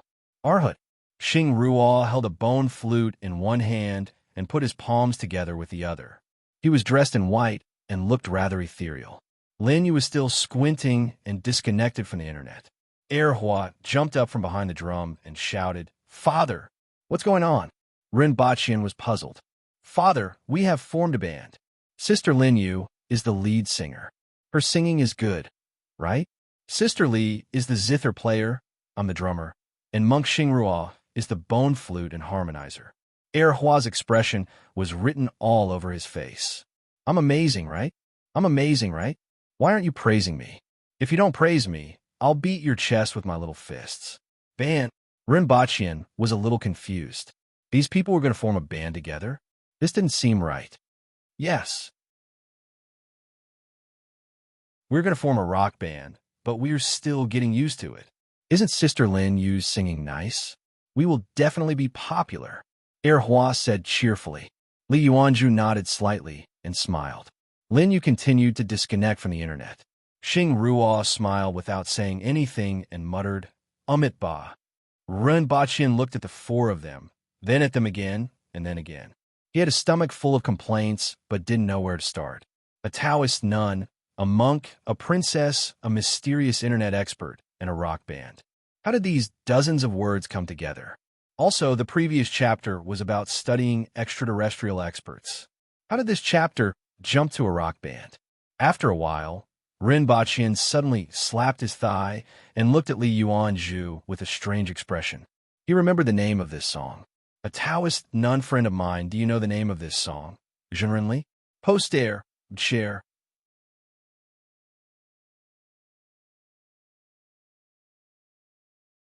Chapter 1186. I didn't expect that I would have the opportunity to participate in a competition in Dayo in this lifetime. Su Meijun sat in front of the table and sighed softly. It was unknown when Great Xia's position as the overlord fell in just a few years, but Dayo rose with an unstoppable momentum. This made every martial artist of Great Xia feel very complicated.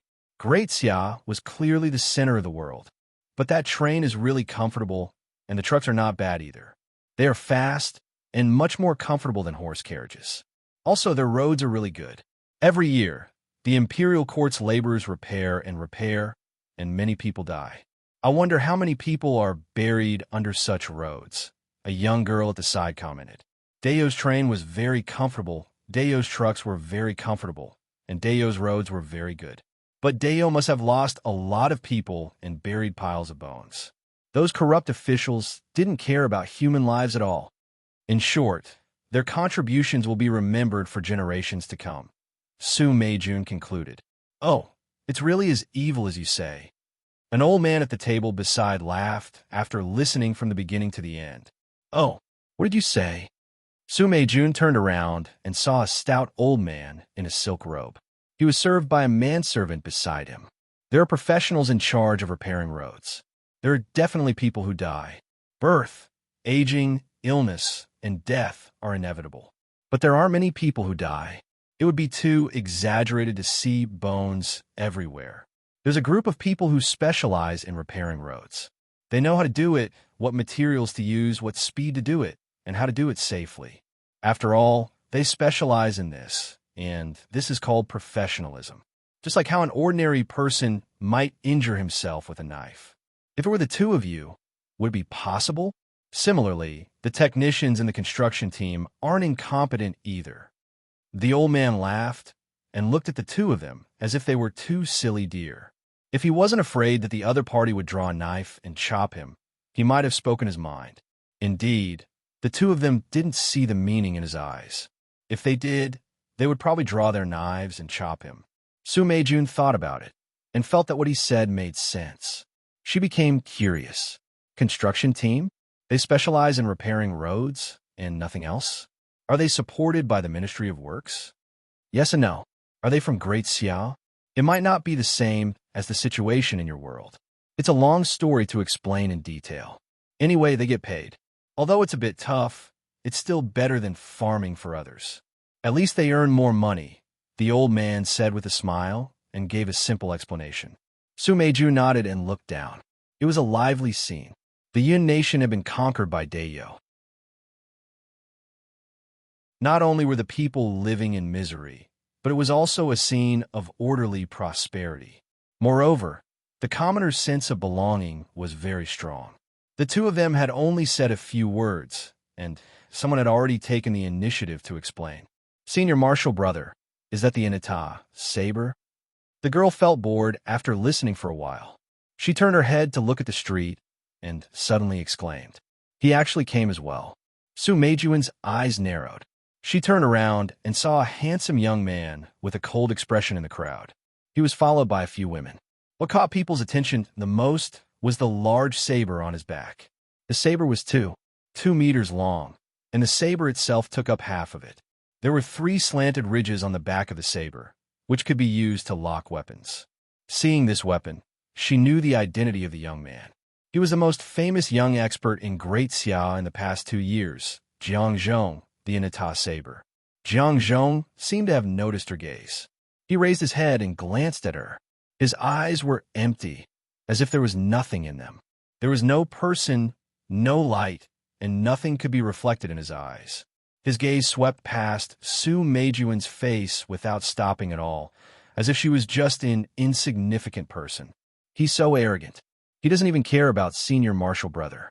Before Su Meijun could speak, the girl was furious.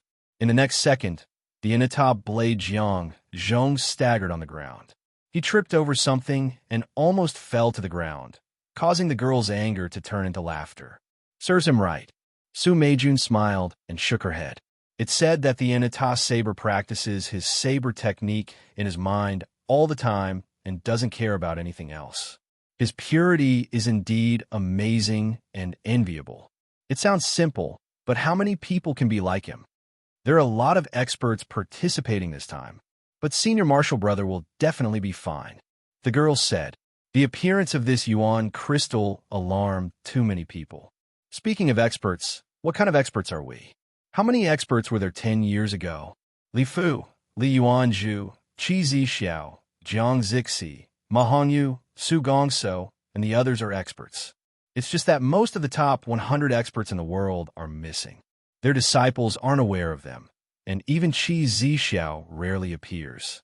Now, only Li Yuanzhu stands alone in this world, while Hong Wu and a few other protectors guard the borders. Su Meijun sighed softly in a voice that only the two of them could hear. Not to mention the peak of the spirit world experts, if he could watch them fight, he might be able to find an opportunity to break through. However, After that group of experts disappeared 100 years ago, there was a gap in the world of Great Xia. Nowadays, if an expert wanted to advance further, there wasn't even a reference other than the descriptions in the secret manuals. This was one of the reasons for the decline of the world of Great Xia. Although the outstanding young experts who came this time were here for the Yuan crystal, it wasn't as if they didn't have the intention of inquiring about it. For the next few days, Su Meijun stayed in Wangjing City. From time to time, she would meet familiar young experts to chat or discuss martial arts. During this period, she would also look for opportunities to inquire about those legendary experts, but to no avail. During this period, some other things happened. For example, within half a month, 30 experts died in Wang capital city, and all of them were killed by swords. No one knew who the killer was. All they knew was that the killer's sword was very fast, and the people who died under his sword included left-hand sword Isning, who was famous for his fast swords, and quick saber Chiohe. The others were not nobodies either. They were all famous young experts. Another example was that there was a young girl in the city who looked to be about 14 or 15 years old and loved to watch the excitement. Whenever someone was competing, she would hold a melon in one hand and a melon in the other. She would squat at the side as if she was watching a monkey show and would sometimes even give a few pointers. Then, when she was watching a show, she had a conflict with a certain young expert.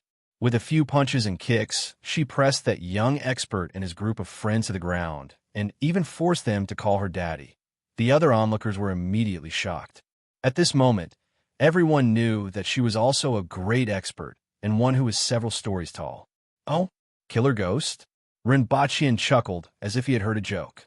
In reply to your highness, these are all false rumors spread by ignorant people.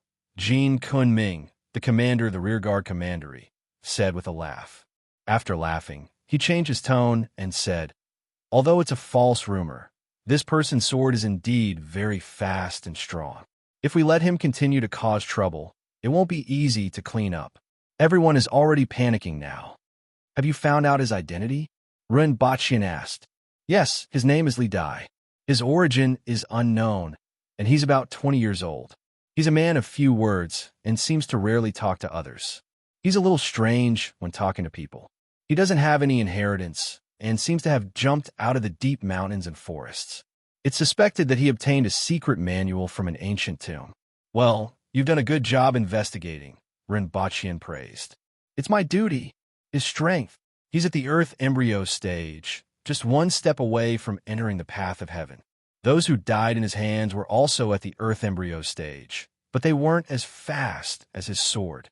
Rinpochian thought for a while and said, well, Yu Qing is watching the show from Wangjing, right? Let her do it. If she can keep them alive, then let them stay. If she can't, then kill them, Rinpochian said after some thought. Under her strong request, Hua and her Taoist nun friend, Li Yuanzhu, her monk friend, Xingruo, and her good friend, Lin Yu, who was offline, formed a band to perform as the opening performance for the martial arts competition. According to her, this was an opportunity for their band to become famous. Therefore, they found an excuse to go to Wangjing City early to watch the show. First, set a small goal, such as 1 second.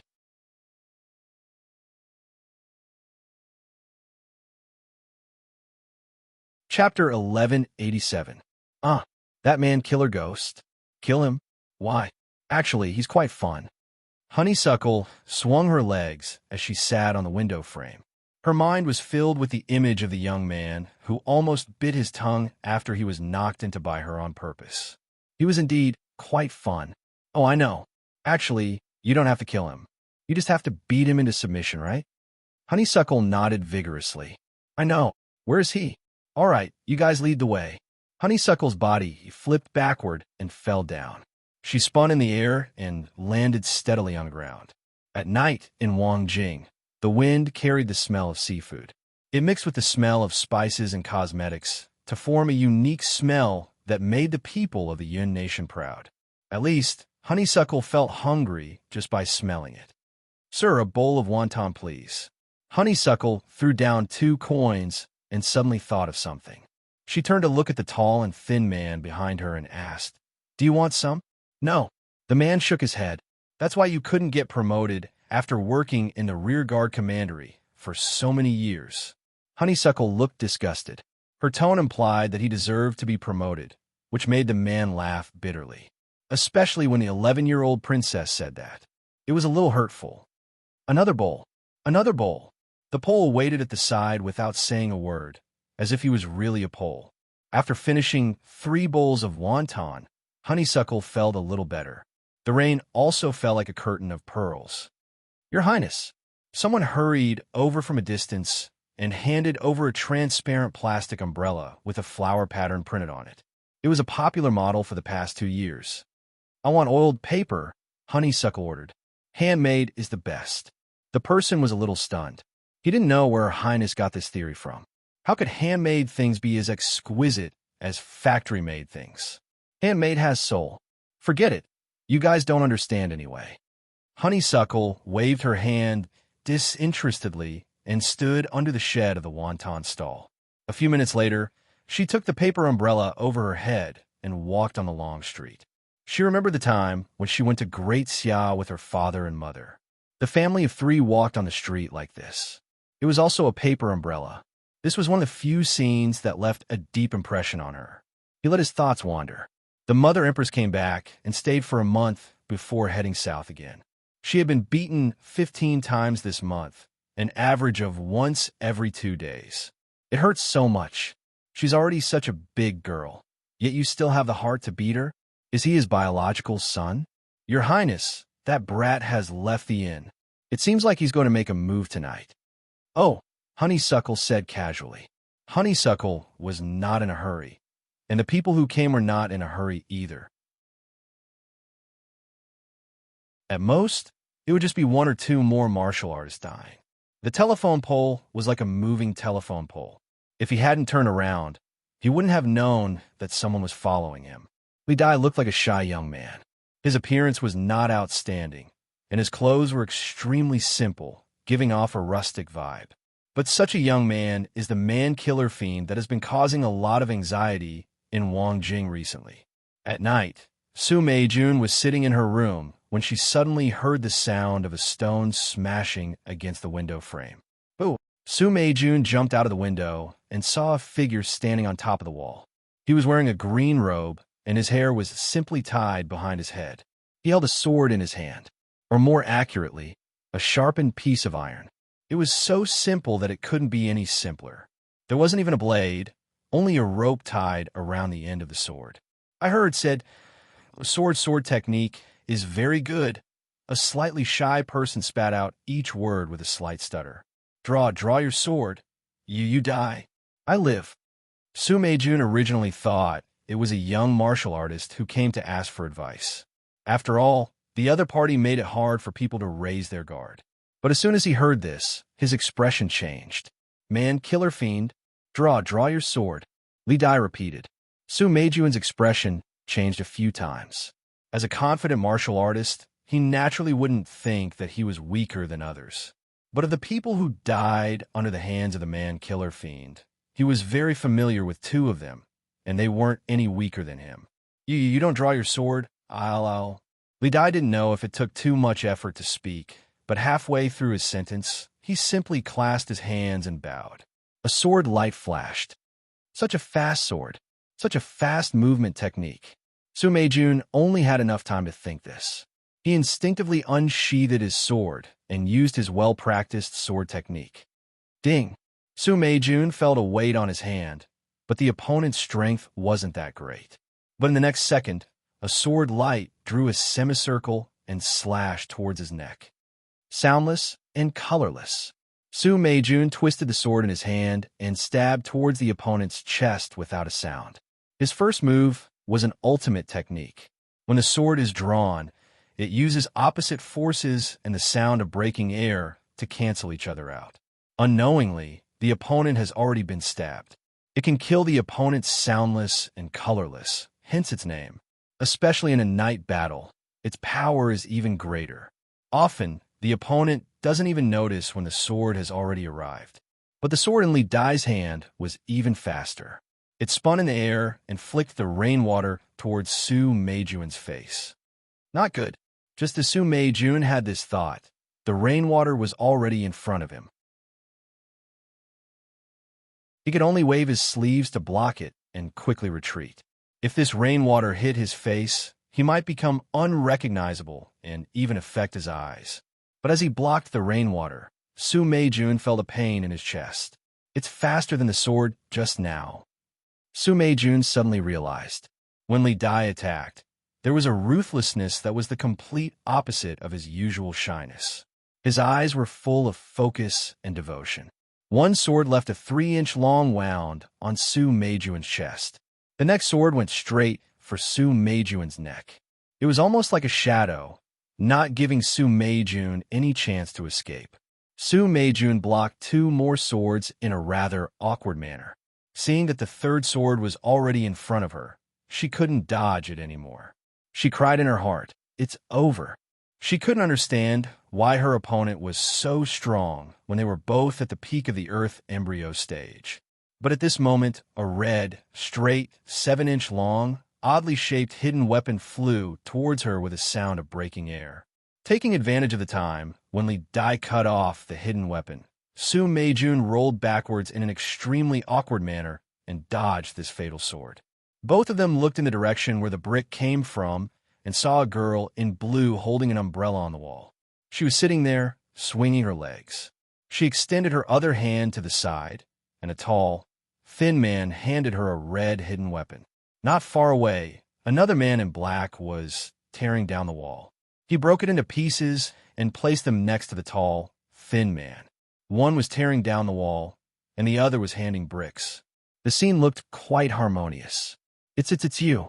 Li Dai's gaze froze. He didn't know when the other party had appeared. It's me. Honeysuckle held the brick in one hand and the umbrella in the other. It's you.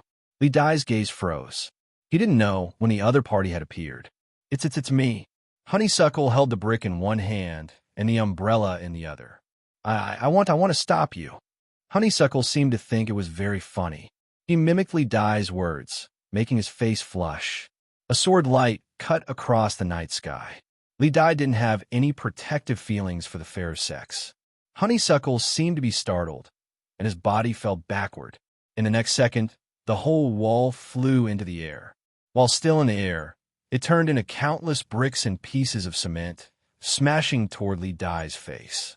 Even Li Dai was caught off guard by this move. The water from the sword dance couldn't get in, and all the bricks and cement were swept away. "You're scaring me." Honeysuckle's figure appeared from behind the brick wall. Her face was adorable, and she seemed to be gnashing her teeth. This made Li Dai a little speechless. It was the first time he had encountered such a situation since he left the mountain, and he didn't know how to deal with it. "Yes, you can't hold back against an enemy." Li Dai said something that sounded like an explanation, and then his expression turned serious. "Oomph. If you weren't so cute, I would have killed you with a slap," Honeysuckle said angrily. "You want to fight? I'll beat you until you call me daddy today. Give me the knife." Honeysuckle stretched out his left hand, and another man in black appeared in the night. He respectfully handed over a 2-meter-long Xianhua axe. Judging by the size of the axe, it must be at least 50 kilograms. This isn't a knife," Li Dai said stubbornly, which made Honeysuckle's eyes widen. Even Su Meijun was somewhat speechless. The youth who had almost taken her life was actually such an honest fellow. Come. I'll let you make 3 moves first," Honeysuckle said carelessly with the axe on his back. Li Dai's expression turned serious. He could feel that the girl in front of him was very dangerous, so he didn't say anything more. He moved 4 to 5 meters away. The sword light was extremely beautiful, and it was dazzling. However, in the next second, the axe chopped down with the power to split the sky and the earth. The drizzle and the night sky were all split apart by this axe. Li Dai's figure flashed, and a palm-wide mark appeared on the ground where he was standing and the ground 5 to 6 meters behind him. Even the soil was turned up. It was so powerful even before they made contact. One could imagine what would have happened if he hadn't dodged it. 3. Li Dai's expression became even more serious, and he stuttered even more. I lied to you. Didn't anyone tell you that girls lie? Honeysuckle smiled slyly and winked. If it weren't for this scene, if it weren't for the giant axe, if it weren't for the mark on the ground, Su Meijuan's heartbeat would have quickened as she looked at this elf-like girl with a sly smile. Li Dai opened his mouth, and he seemed even more clumsy. At this moment, the inn that had been alerted was completely lit up. Senior brother? Senior brother? A young girl looked through Su Meijuan's window and immediately saw the people in the courtyard. She flipped over and jumped down. Senior brother, what's this? Su Meijun held out her hand to stop her from speaking. Honeysuckle swung his axe, and a white arc seemed to be visible in the air. Countless raindrops were smashed toward Li Dai. This was exactly the same as Li Dai's bullet rain. However, the difference in power was like heaven and earth. When the raindrops hit the ground and walls, there was even a rustling sound. Su Meijun was horrified to see countless tiny dots on the ground and walls. Spirit wheel? It must be a spirit wheel expert. Su Meijun exclaimed in her heart. Such a young spirit wheel expert. She started practicing martial arts in her mother's womb? Who is she? While Su Meijun was exclaiming in her heart, Honeysuckle had already swung her axe at Li Dai. Li Dai simply didn't dare to take it head-on. He moved his body slightly to the side and stabbed his sword 3 times in a row. The speed was so fast that even Honeysuckle had to face it head-on. However, there was, after all, a huge realm difference between them. Although Honeysuckle didn't have much combat experience, she had experienced life and death battles. Coupled with her innate talent for combat, she completely suppressed Li Dai in a few moves. Su Meijun felt that this scene was somewhat familiar. She laughed bitterly in her heart. An expert who almost took her life was like a puppet in the hands of this girl. After more than 10 moves, Li Dai couldn't avoid it. With a ding sound, the sword in his hand flew into the air. Honeysuckle's axe landed firmly on Li Dai's neck. She raised her chin slightly and said arrogantly, "Call me Daddy. A newcomer's new book? I can pass through a language book." Those who were interested could go and take a look.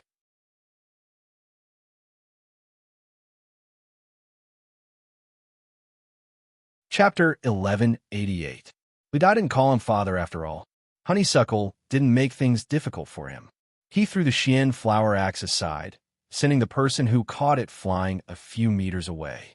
"Come with me." Honeysuckle glanced at Li Dai with disdain. You want me?" Li Dai stuttered and didn't know what to say. He couldn't beat him, so he suddenly didn't know what to do. After all, Li Dai was a rather innocent young man. "You're so weak that you can't even speak clearly. What can I ask you to do? I still need someone to serve the dishes and pour the water. You're the one." Honeysuckle was even more disgusted.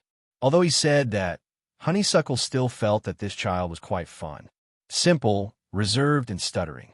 However, when he picked up the sword, he became a completely different person. Su Meijun really wanted to ask, "Is there a shortage of people to serve tea? Can I do it?" One had to know that all the spirit wheel experts had gone missing, and there wasn't anyone he could ask for advice from. Otherwise, he might have already stepped onto the path to heaven. "Don't even think about running. If you do, I'll break your legs. I'll do what I say. I'm fierce. I have hundreds of lackeys. Do you hear me?" Even after the blue-clothed girl and the man-killer fiend disappeared into the rain, Su Meijun was still in a daze. The man-killer fiend that causing so much panic shouldn't appear again, right? Tonight was really dangerous. If it weren't for the blue-clothed girl, he probably wouldn't be able to see the sun tomorrow. All right, I forgot to ask the girl's name. It was just that the young girl came and left quickly. She was in such a hurry that he didn't have a chance to interrupt. "Senior Marshal Brother, you've changed." The young girl looked at Su Meijuan's silent posture as he stared at the night sky for a long time. "He's already gone.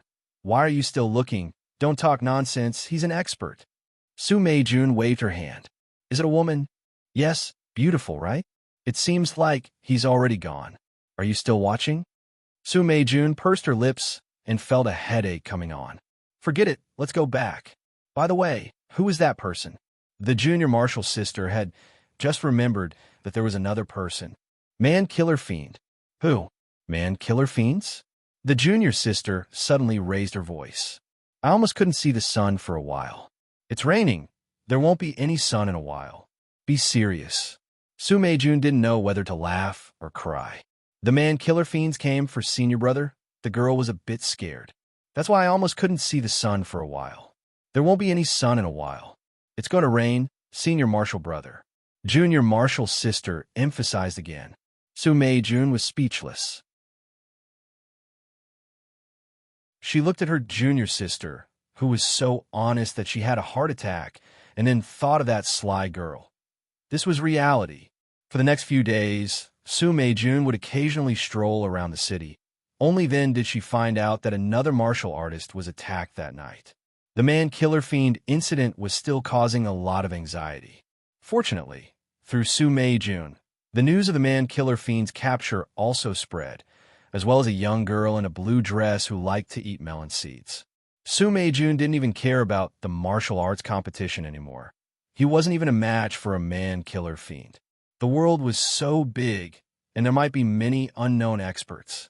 And that girl, Su Meijun strolled around the city to see if he had the chance to meet that girl. On one hand, he wanted to thank her, and on the other hand, he wanted to ask her for advice. He also wanted to find out the mystery of the disappearance of those spirit wheel experts. With that girl's strength and mysteriousness, she might know something. What made him feel regretful was that every time there was a martial arts competition, that girl would always appear at the side to eat melon seeds. However, these days, he would go whenever there was a competition, but he never saw any trace of that girl. It was as if she disappeared after that night. However, he didn't give up. After all, the martial arts competition was about to start, and that girl might appear. Senior, you really don't want to participate in the martial arts competition? The girl looked regretful, but there was also some hope in her expression, as if she was hoping that Su Meijun would change his mind. No. Su Meijun shook his head and tidied up his clothes in front of the mirror. The mirrors in Dayo were really good. They were clear, and the figures in the mirror didn't have the slightest distortion. They also didn't turn black as easily as bronze mirrors. More importantly, it was very difficult to polish a bronze mirror to such a large size. In Dayo, such mirrors were even available in inns, but in Great Xia, they were very expensive. Let's go. Su Meijun brought his junior out of the inn and went straight out of the city. On the way, he saw many practitioners who were traveling the same way as them. Most of them were riding tractors. The practitioners from Great Xia liked to try this kind of transportation, which was rather rare in Great Xia. It was indeed much more comfortable than a carriage. One by one, the young heroes stood in the back of the tractor, facing the wind. 5 kilometers south of Wangjing City, the original farmland had been transformed into an open arena. There were 9 arenas, 3 big and 6 small. The 3 big arenas were the main arenas, and the 6 small arenas were used for the preliminaries. In addition, there were layers of spectator seats around the arena, which could accommodate 3,000 people. It seemed like a lot. After all, there were only a few hundred practitioners from Great Xia, and the number of practitioners from the Yun Nation who came to participate was about the same. However, with the addition of the family and friends of many of the participating practitioners, some young people who came to broaden their horizons, and some onlookers, these spectator seats were far from enough. However, the officials in charge of this matter had already made preparations. In addition to adding a large number of spectator seats, they would also install a large screen outside the arena to broadcast the battles inside. Su Meijun and his junior got a seat with the invitation letter. They turned around and saw some of the more famous young practitioners around them. Many of them had interacted with them before, and they nodded to each other in greeting. At 8:30 in the morning, the Minister of War, Qin Chuan, went up to the center of the arena to give a speech. His voice was transmitted through the speakers in the arena. Although I see you as a bunch of bugs that I can crush with 1 foot, Her Highness is willing to give you a chance. In that case, show me your strength. Qin Chuan's merciless words made many of them angry, and they wanted to draw their swords and fight to the death. However, looking at the thousands of soldiers around them and the hundreds of winged cavalry warriors who were looking at them provocatively, they could only suppress their anger. Get him to come down. Ren Baqian, who was in the spectator stand, said to the guard beside him with a black face. This guy's opening speech was already like this? Rinpoche didn't spend so much effort to select talents with potential just to turn them into his enemies. Qin Chuan didn't mind being called off the stage by Rinpoche. The next person to go on stage was the MC that Rinpoche had already arranged. After a provocative speech and explaining the schedule and the relevant prizes, the MC said in a high-pitched voice, "Next, let's welcome the lead band to perform." Many practitioners in the spectator stands were dumbfounded. Lead band? Band? What did that mean? They knew about performing on stage. However, as soon as they stood on the arena, there was an uproar from all around. Su Meijun was also surprised to see the girl in blue on the stage.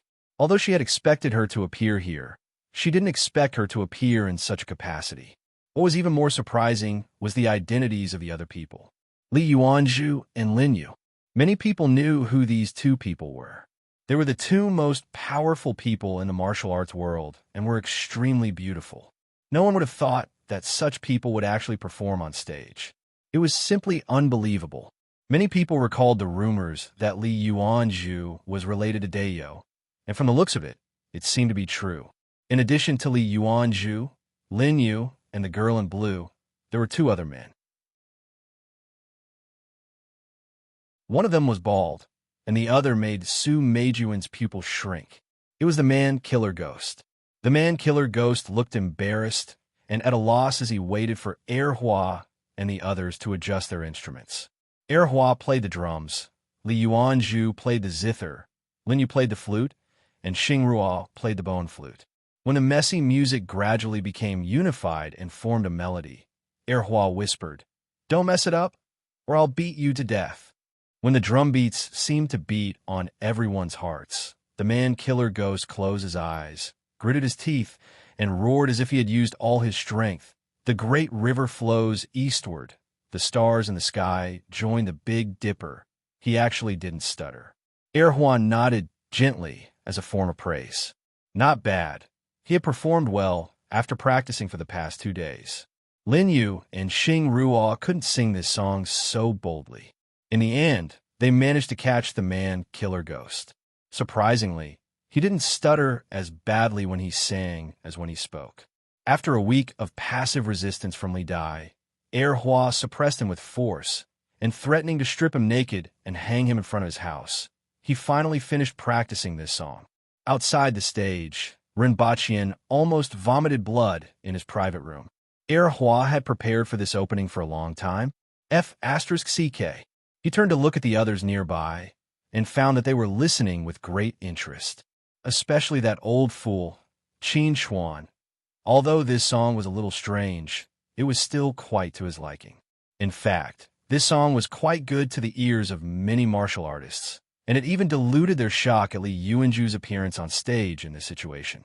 It sounded quite sentimental, especially the lyrics, "Roar when you see injustice, strike when it's time to strike," were very much to their liking.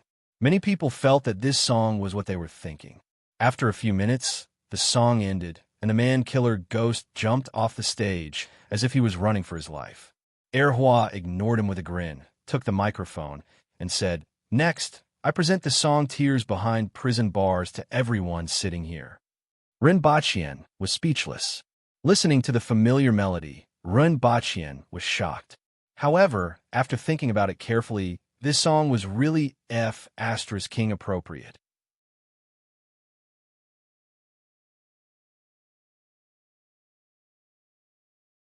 Chapter 1189.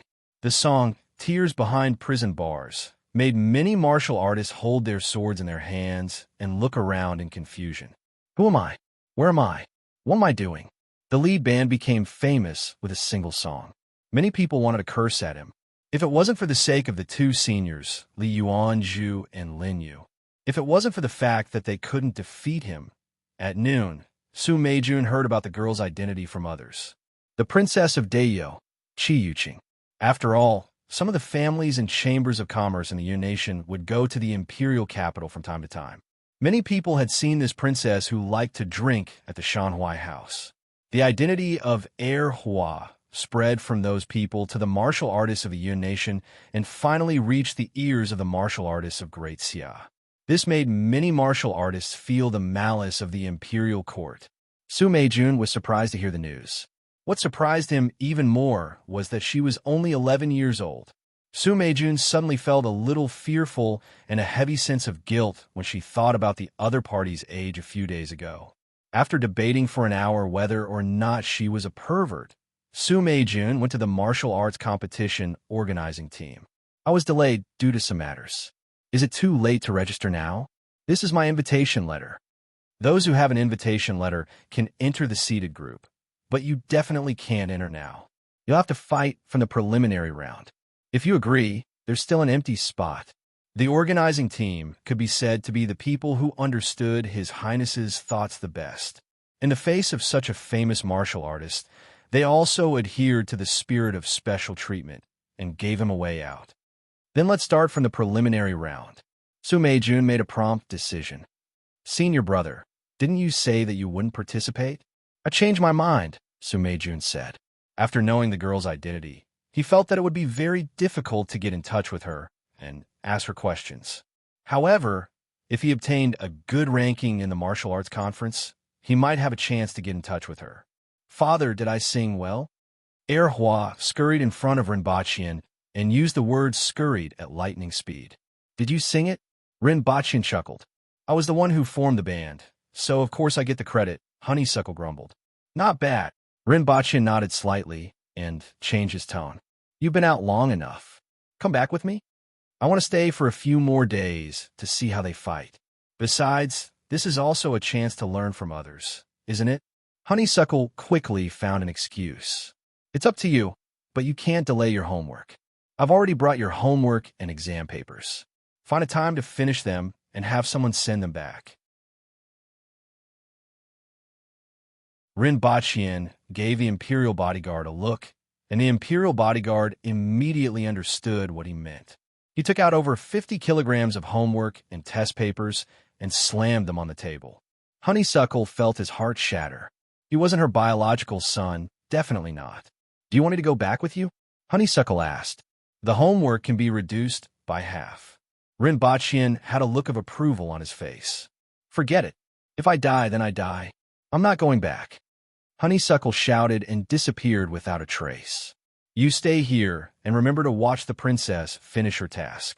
Rinpochian gave the imperial bodyguard an arduous task. The guard's forehead was covered in sweat. Your Highness, what about your safety? Should he let Cho Chi and Zhutai stay? The two of them can fight better than you alone. Rinpochian patted the guard's shoulder and entrusted him with an important task. By the way, keep an eye on Li Dai and other people who appear near the princess. The princess is young and doesn't know the dangers of the world. If anything goes wrong, kill them first. If there's a mistake, don't let it go. Understood. All right. Rinpochian nodded and walked away. He had come all the way here just to watch the opening ceremony and leave without even showing his face. As for the rest of the competition, someone would naturally report it to him. If he wanted to watch it, he could see it in the capital. After Rinpochian left, Honeysuckle resumed his days of eating melon seeds, watching the competition, and strolling around with his new subordinates. At night, he gritted his teeth and curled up in his room to do his homework. As the competition progressed, some outstanding martial artists gradually became known to the world. Even Rinpochian had heard of them. For example, Great Xia's Anita, Sword Jiang Zhong, Light Rain Sword Su Meijun, the Mei sisters from the Yun Nation, and Xiong Shuitai and Shur Anan from the Aboriginals. Are you going to challenge him? Honeysuckle asked as he sat in the private room and watched Jiang Zhong use his sword to form a net that enveloped his opponent. Yes. Li Dai sat in his chair and straightened his body. Why? Is there a grudge? Honeysuckle asked curiously. Li Dai scratched his head and said, He is the most famous. Honeysuckle's curiosity immediately turned into disgust. And then? He's very, very powerful. He sharpens his sword, accumulates his power, and wins in one battle. This was a way for great Xia martial artists to hone their mental strength. If they won the last battle, their mental strength would be at its peak, allowing them to break through the Earth embryo stage and enter the path to heaven. However, this required the life of an expert to be the cornerstone, be it the opponent or oneself. Honeysuckle thought about it and commented, "Boring." Li Dai was so angry that his face turned red. At the same time, a young man looked at the green on the distant horizon and was ecstatic. "I see green, I see green." "Really? Where?" When the young men and women behind him heard this, their exhausted bodies suddenly glowed with new strength. "It's right in front of us. We can definitely reach it tonight." The first young man had 2 short horns on his head and was very tall. "If we walk fast, we can get out of here tonight," Lin Dong, who had been following behind them, suddenly said. "That's great." This MLM team finally walked out of the area outside the wall of 2 realms that was filled with poisonous fire. Late that night, the exhausted young men and women stepped on the grass and fell down. Lin Dong opened his arms and felt the yuan qi that was rushing toward him. It was even denser than at the wall of 2 realms. In his eyes, the whole world seemed to be different. The solid bottleneck in his body began to loosen, which made Lin Dong a little excited. As long as he found a place to cultivate, he believed that he would be able to break through in no time.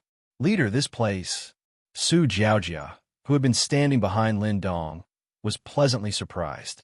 "Not a bad place." Lin Dong looked into the distance with his deep eyes. It was as if he was embracing the world with his hands. Thinking of the heavy responsibility on his shoulders, he finally gave up the idea of finding a place to cultivate. No matter what, he had to let these foreign races gain a foothold among the foreign races first. "Let them eat the soul-cleansing pill first," Lin Dong ordered. After walking for a few more days, the group finally saw the field. This place was very close to the Gray Thorn Tribe's village. "Lei Li, Lu Sheng, the 2 of you go to the Gray Thorn Tribe's village. Contact me once every 3 days through the radio and report the situation," Lin Dong said to a young thunder barbarian and a young girl with a snake tail. "Yes," the 2 nodded.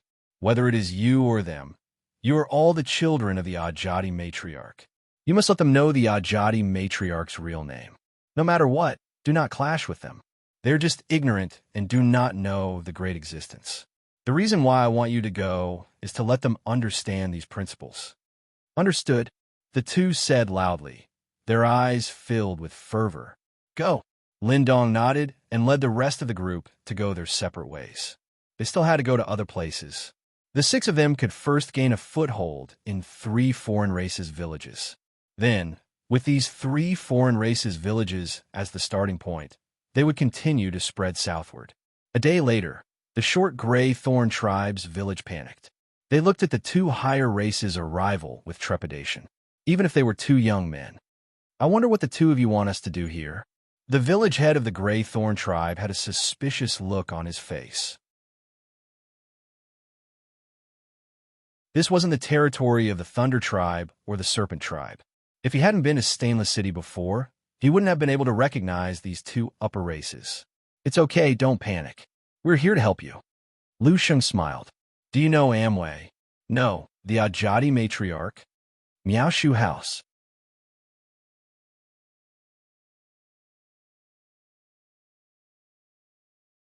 Chapter 1190. "Oh, 3 villages have been invaded? Not bad." Rin Baqian smiled after hearing the news from the radio station. This was good news, and his move had finally begun to work. Although the missionary work hadn't reached his expectations, this was only the beginning. Back then, he, Lin Dong, and Xing Ruo had put in a lot of effort and couldn't find any mistakes in the teachings of the Ajati matriarch. As long as the other party's divine system was absorbed, it would be easy to eliminate the other party's rejection. Your God is an identity of the Ajati matriarch, and we also believe in her. Would you object? If you object, could it be that in your eyes, the God you believe in isn't the only one? Isn't it supreme? Since it's the only one, then my theory is fine. Isn't it very reasonable? Teachings? Are the teachings passed down by the gods or by you? If there is a contradiction, then your understanding is wrong. This kind of sophistry, coupled with the decision to integrate other divine systems from the beginning, was enough to break down the defense in the other party's heart. After all, this wasn't a confrontation, but absorption and integration. Most of the various religions guided people to do good, and all creatures yearned for the light. This was the nature of survival. As long as there was no conflict in the general direction, then small problems were easy to solve. Good news came from the south of the barrier, but after returning to Earth, Rinpoche heard bad news. You used a nuclear bomb to blow up the capital of Thunder Barbarian? Rinpoche raised his voice in surprise. This was a decision made after many discussions. Yang-sun looked serious. What was the result? Rinpoche asked. Thunder Barbarian King escaped, but he was also seriously injured. Yang-sun's expression didn't look good. What exactly happened? Rinpoche hated this kind of situation. In view of your warning and speculation about the strength of Thunder Barbarian King, a total of 3 nuclear bombs with a yield of 1. 3 megatons were dropped in 3 directions of the palace. Huh? Rinpoche sneered. His warning was for them not to use force against Thunder Barbarian King. He didn't expect that in just a few months, even Thunder Barbarian King's capital would be blown up. Did they feel that they had stepped into the interstellar era and were inflated? The casualties of the Thunder Barbarian capital is 50%, and the rest of the population will find it difficult to survive for a year under the radiation. However, as you said, Thunder Barbarian King reacted before the nuclear bomb exploded and was injured but not killed. What happened next?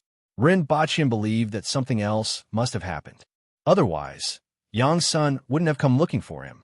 Yang-sun was silent for a moment before saying, "Now, the other 2 Thunder Barbarian kingdoms have also made their move. They have already sent people across the sea."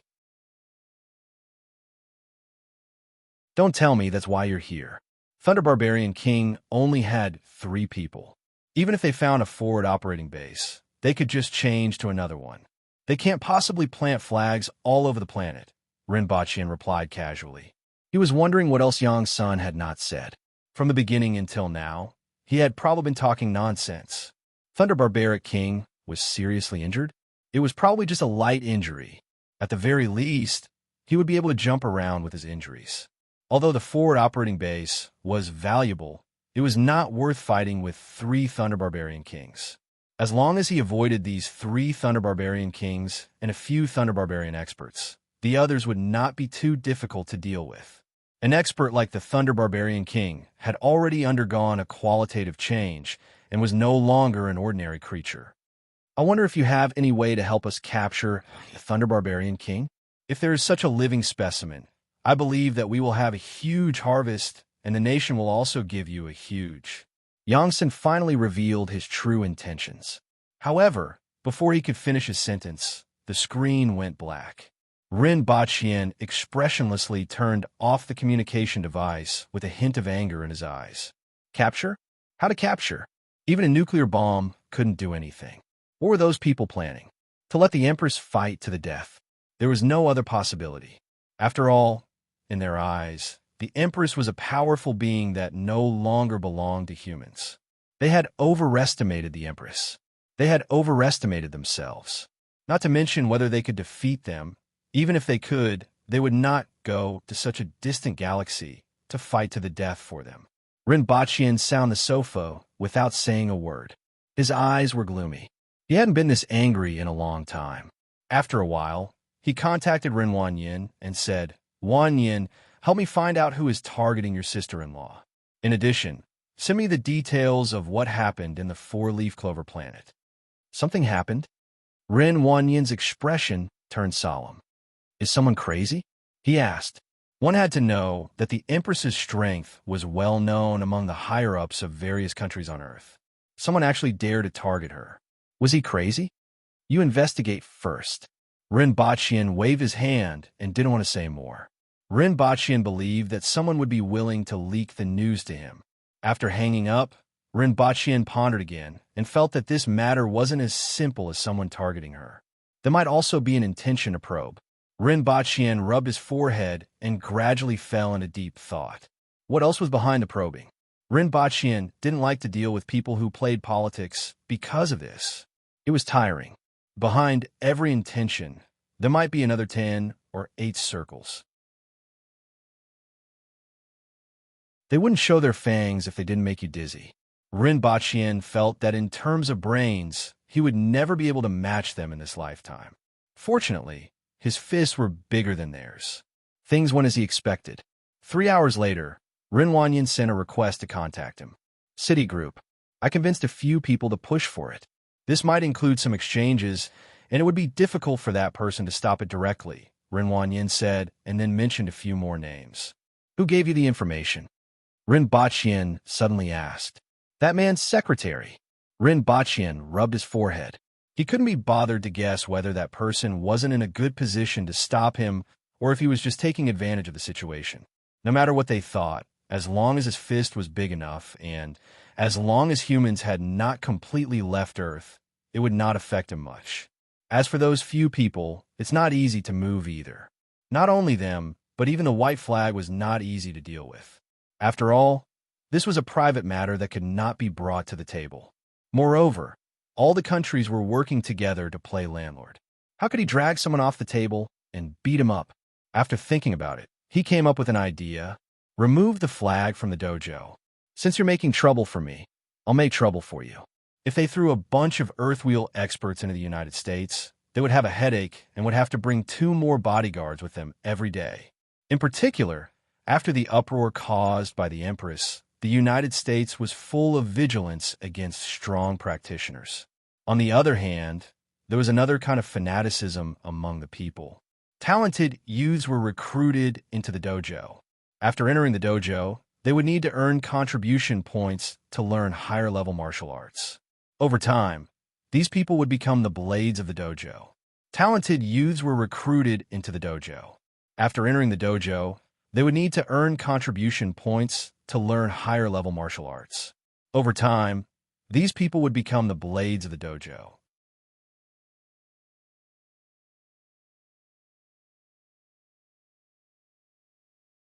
Chapter 1191.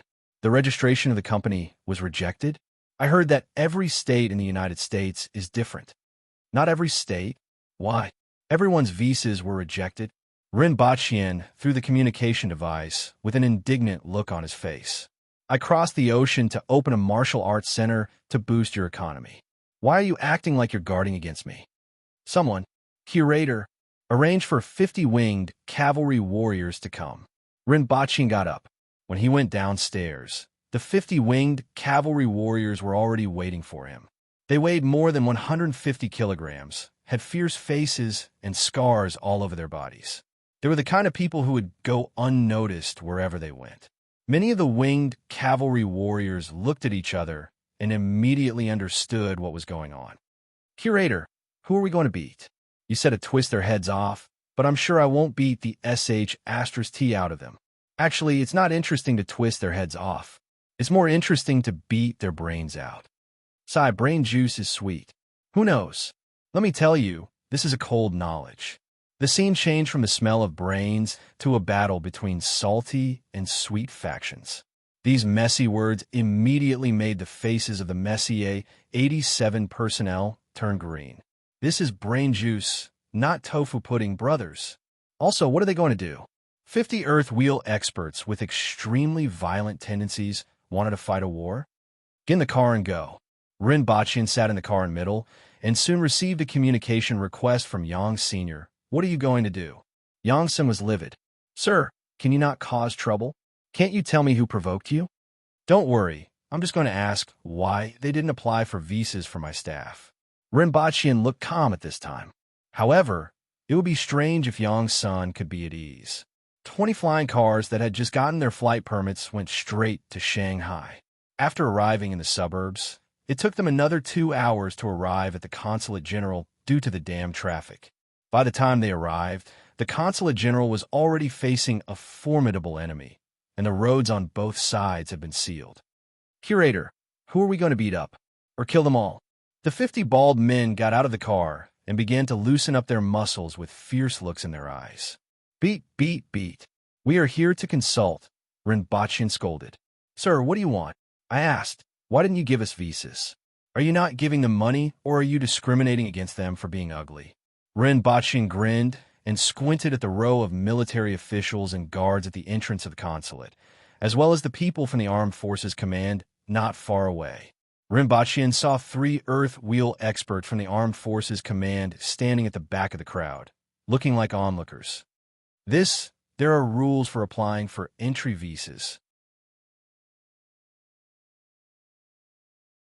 The people from the Consulate General broke out in a cold sweat. Which rule did we not comply with? According to the latest derivative clause of the Biological Weapons Convention, Earthwheel experts are strictly prohibited from entering the United States, the person from the Consulate General said while wiping his sweat. Rinpoche was stunned and turned to look at the people from the Armed Forces Command. Is there such a treaty? Also, what does the Biological Weapons Convention mean? Can you explain to me what a biological weapon is? The people of the Armed Forces Command began to sweat and turned on their communicators to ask for information from the rear. This is a recently implemented rule. The people from the Consulate General were sweating even more, as if they had just been fished out of the water. Not everyone could remain indifferent in the face of 50 ferocious men surrounding them. Rinpoche was speechless. Damn, he felt that something wasn't quite right. The United States did announce this rule yesterday. The people from the Armed Forces Command emphasized the word yesterday and looked at the people from the Consulate General with a strange look. Rinpoche was speechless. In order to prevent us from entering the country, they actually introduced a new clause overnight. You guys have worked hard. Do you have a fake visa? Rinpoche directly asked the people from the Armed Forces Command. The Armed Forces Command was speechless. How are we supposed to respond to this? The faces of the people from the Consulate General darkened. Mr. Run, this is illegal. You guys can stand here and protest. Yes, stand here or sit down.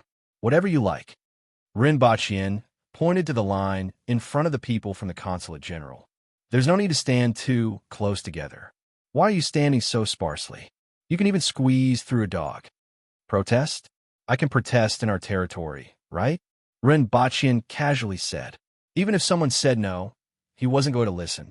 You just stabbed me with a knife. Aren't you going to let me vent my anger? Is Earth owned by your family? Does the Consulate General have a back door? The 16 of you go to the back door. Remember, we are here to protest, not to smash, burn, and rob. Put away your ferocious looks and show your indignation. Do you understand? Do you know what indignation is? Yes, that's it. Rinpoche was satisfied to see the winged cavalry warriors gnashing their teeth and glaring angrily at him. Someone will come to deliver food and take over your shift. You guys can continue to protest here. Mr. Ren, the people from the Consulate General and the Armed Forces Command felt their scalps go numb. They had completely blocked the Consulate General. Rinpoche ignored them and went straight to the car. He was finally in a better mood. He returned to Wuji City, arranged for someone to deliver food, and returned to Dayo. 5 days later, when Rinpoche returned, he found that his communication device was about to explode from Yongsen's calls. Mr. Ren, Uncle Run, please reply. It has been half a month. When did you withdraw your people? Rinpoche pondered for a long time and finally remembered this matter. After returning to Dayo for a few days, he had been in the laboratory every day and had forgotten about this matter. He immediately replied, "Oh, I forgot." Yongsan was delighted to see Rinpoche's reply, but he almost vomited blood when he saw the content of the reply. Forgot? Forget your grandpa. The back door of the American Consulate General in Shanghai was blocked half a month ago. This matter was even on the international news. Have they agreed to enter? Rinpoche replied a few minutes later. Yongsan scratched his head. With your current aggressive look, how would the American consulate dare to let you enter? They didn't agree. We can't not protest such discriminatory treatment, right? Rinpoche replied again and threw the communication device aside. He drew a screen in the air. It was a picture of Thunder Barbarian capital from the sky. The time was in the morning. 3 cylindrical objects left the spacecraft and fell toward Thunder Barbarian capital. When they were about 1,000 meters away from Thunder Barbarian capital, the tall king appeared in their field of vision. After looking into the sky, Thunder Barbarian paused for a moment before disappearing in an instant. Rinpoche had to slow down the video to see that figure clearly. There was a person in between. The speed was 700 meters per second, which was faster than the Empress. When the Empress came back a few days ago, Rinpochian did some tests and found that the highest speed was only 500 meters per second. Then, 3 balls of white light lit up on the screen until the mushroom cloud completely obscured the image. This wasn't the first time Rinpochian had seen this video, but he was still amazed by Thunder Barbarian's ability to detect danger. Even if he had never seen a nuclear bomb or even knew about it, he could detect the danger in a short period of time and immediately make the decision to leave. With Thunder Barbarian's speed, he could definitely leave the center of the nuclear bomb before it exploded. As for the periphery of the explosion, the damage caused to Thunder Barbarian was limited. In fact, on the day of the explosion, the spacecraft had detected the traces of the Thunder Barbara King in another city hundreds of miles away. After all, Thunder Barbarian was too powerful and couldn't be concealed after leaving the main hall made of unknown materials. This time, Thunder Barbarian was obviously vigilant. Although the spacecraft could detect traces of Thunder Barbarian, it was almost impossible to lock onto him again. I wonder what will happen next. Rinpochian had some guesses. After demonstrating his strength, there would naturally be peace talks. It depended on whether the other party could accept it. Rinpochian felt that it would be very difficult. He heard that the Thunder Barbarians were looking for traces of Earthlings everywhere and were digging cellars in various cities. It had to be said that no race was stupid. After investigating the scene, the Thunder Barbarians quickly found a way to deal with nuclear weapons. Although it would still cause a lot of damage, it wasn't enough to make them give up the war.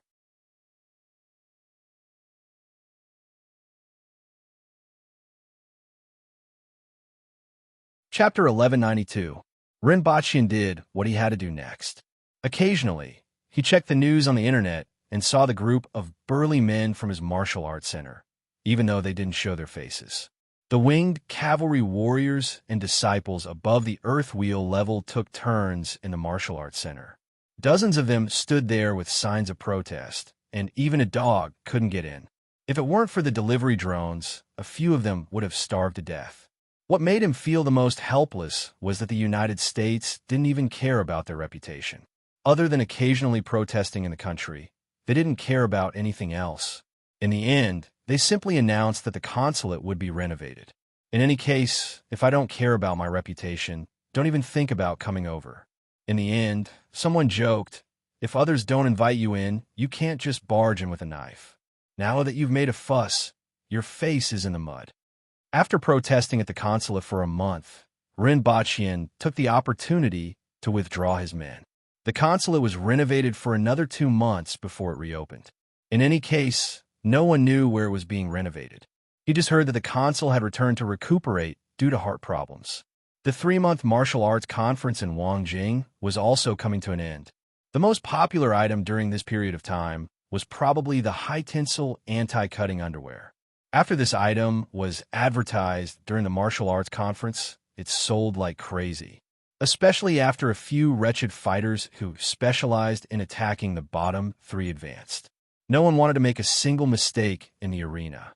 Not to mention being speechless, they wouldn't even be able to return to Great Xia. Su Meijun sat in a restaurant and looked around the crowd from time to time. After asking around, he heard that a girl like the one he saw the other day often appeared nearby. In fact, he had already asked around a few such places, but none of them had the person he was looking for. I don't know if this one is the one. Su Meijun took a sip of wine and sighed. How am I going to ask her when I see her? Will she tell me? Su Meijun didn't know about this, but this was the easiest way for him to get closer to the truth. Brother Su, I heard that you have been asking about a girl these days. May I know which girl caught your eye? A young man at the table next to him laughed. You can't talk about this. Su Meijun waved his hands. With that person's identity, he couldn't just casually spread the news. Otherwise, he would be in big trouble. Look at how nervous Brother Su is. The young man laughed loudly. Baseless rumors may not necessarily be false. Another young man waved his fan and laughed. Brother Su, don't let down your junior sister. The other valiant and formidable-looking girl also laughed, but there was a bit of truth in her words.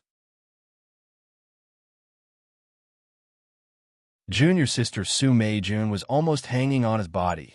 That posture, even a blind person could see. Su Mei-jun shook her head lightly.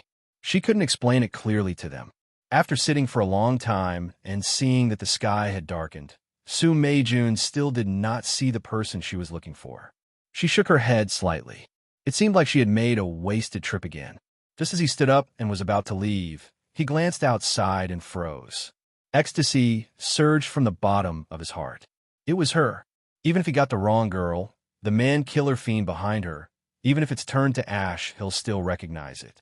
Unable to care about anything else, Su Mei-jun threw down $200 bills and hurriedly ran downstairs. Brother Su, you're in such a hurry. Could it be that you found it? The few of them laughed and moved closer to the window. Miss, please wait. Su Mei-jun went downstairs, found the figure in the crowd, and hurriedly ran over. Just as I thought, Brother Su still wants to deny it. The few people upstairs laughed. Come, let's go down and watch. Let's see what kind of girl can make Brother Su fall head over heels for her. Miss, please wait.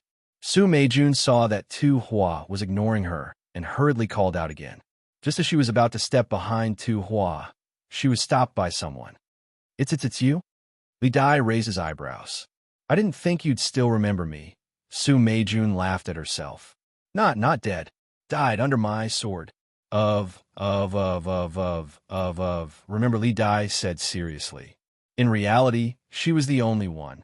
Hearing this, Su Mei-jun didn't know what to say. If it weren't for that girl that day, she would have died a long time ago. Thinking that, he didn't want to waste any more time with the man-killer fiend. Loudly called out, Miss, please wait. Please wait. Please wait. Please wait. Don't you find it annoying? I'm in a hurry to go back and do my homework. How can you not have any eyesight? You're so annoying. Tu Hua was annoyed after being called out a few times, so he turned around and started scolding him. The people who caught up just happened to hear Tu Hua's scolding, so they laughed. Miss, you probably don't know, this is the light rain sword. Su Mei-jun's face turned red, wanting to cover that person's mouth. I don't care if you're the light rain sword, heavy rain sword or not. You guys are annoying. I want to go home and do my homework, do you hear me? If you hear me, then get the hell out of here. Tu Hua's face was like a steamed bun, angrily turned around and left. Who cares what you guys are? Nothing is more important than doing homework. Su Mei-jun still wanted to say something, but a cold light flashed, and a sword was already at his throat. I have to do my homework. Don't get in the way. Li Dai used a lot of energy to finish his sentence with a serious face. Such a fast sword. Who is that? The young warriors who joined in the fun all gasped. Before they could even see clearly, the sword was already at Su Mei-jun's throat. They asked themselves if it was them, they probably wouldn't even be able to block one move. Don't ask. If you ask, it's the man-killer ghost. Su Mei-jun's face was gloomy. They finally found that person, but they didn't even have a chance to ask a question. He's the man-killer ghost? He's actually still in Wangjing? The few people were shocked. Who's that girl? Su Mei-jun hesitated, but in the end, he didn't reveal Tu Hua's identity. However, before he said anything, the valiant girl suddenly exclaimed, I remember, she's the one who beat the drum at the beginning of the martial arts competition. The one who was with Li Dai, the princess of Dayo, Qi Yuqing. I remember the tears behind the prison window very clearly. The few people's faces changed. The man-killer ghost is from Dayo's imperial court? The few people immediately thought of a bunch of schemes to attract the talents of Great Xia through the martial arts competition and then catch them all in one fell swoop. They even made up a novel with one.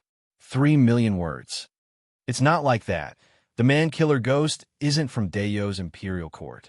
That day, I almost died in his hands, but the princess happened to save me. This man-killer ghost is chained to an iron chain. Enlistment? The man-killer ghost killed so many people. How can I let him go so easily? One person said angrily. However, another person thought of something and asked, Brother Su, why are you looking for the princess? Just asking a question. Su Mei-jun sighed softly.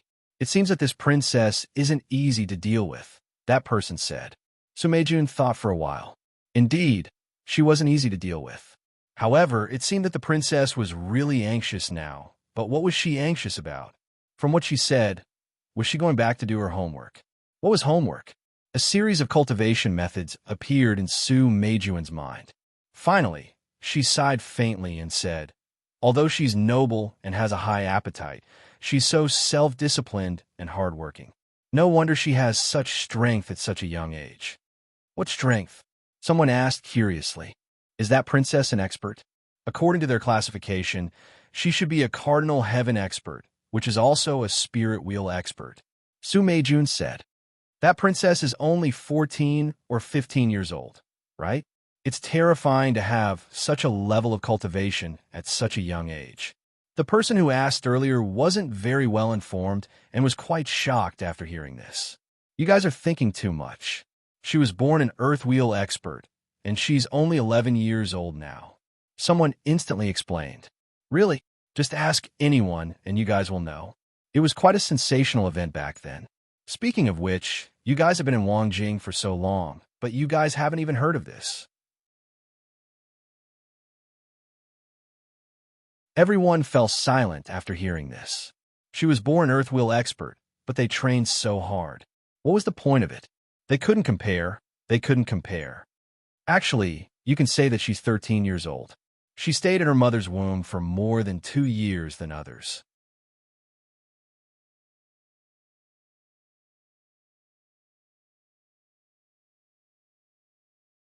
Chapter 1193. After finding the area where Lu Hua appeared, Su Meijun waited at this restaurant whenever he had time. Even his junior sister sighed and said, "You have changed, dog." However, Su Meijun didn't have a chance to ask Lu Hua. Almost every time he appeared, he was in a hurry. His words were always the same. "I'm in a hurry to go home and do my homework." Su Meijun didn't get what he wanted even after the martial arts competition ended. However, the top 16 of the martial arts competition had to go to the capital to receive the award from the prince, which gave him some hope. "You hit me with this thing?" Lu Hua's eyes widened as he angrily pointed at the iron rod in Ren Baqian's hand. "A bat? Did I pick it up from the garbage? I gave it to you while playing games." Ren Baqian waved the iron rod in his hand. "Don't run, stop. Tell me why you hit me first."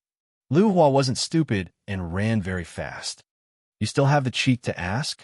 What did you sing at the closing ceremony?" "Kill that great Xiao man. Xianja, hold her down." Ren Baqian was so angry that the veins on his temples were popping. Xianja looked at the father and daughter chasing after her and found it interesting. Even an iceberg that hadn't moved for thousands of years showed signs of melting. "I just thought it was fun. What's the relationship between the lyrics and the title of the song?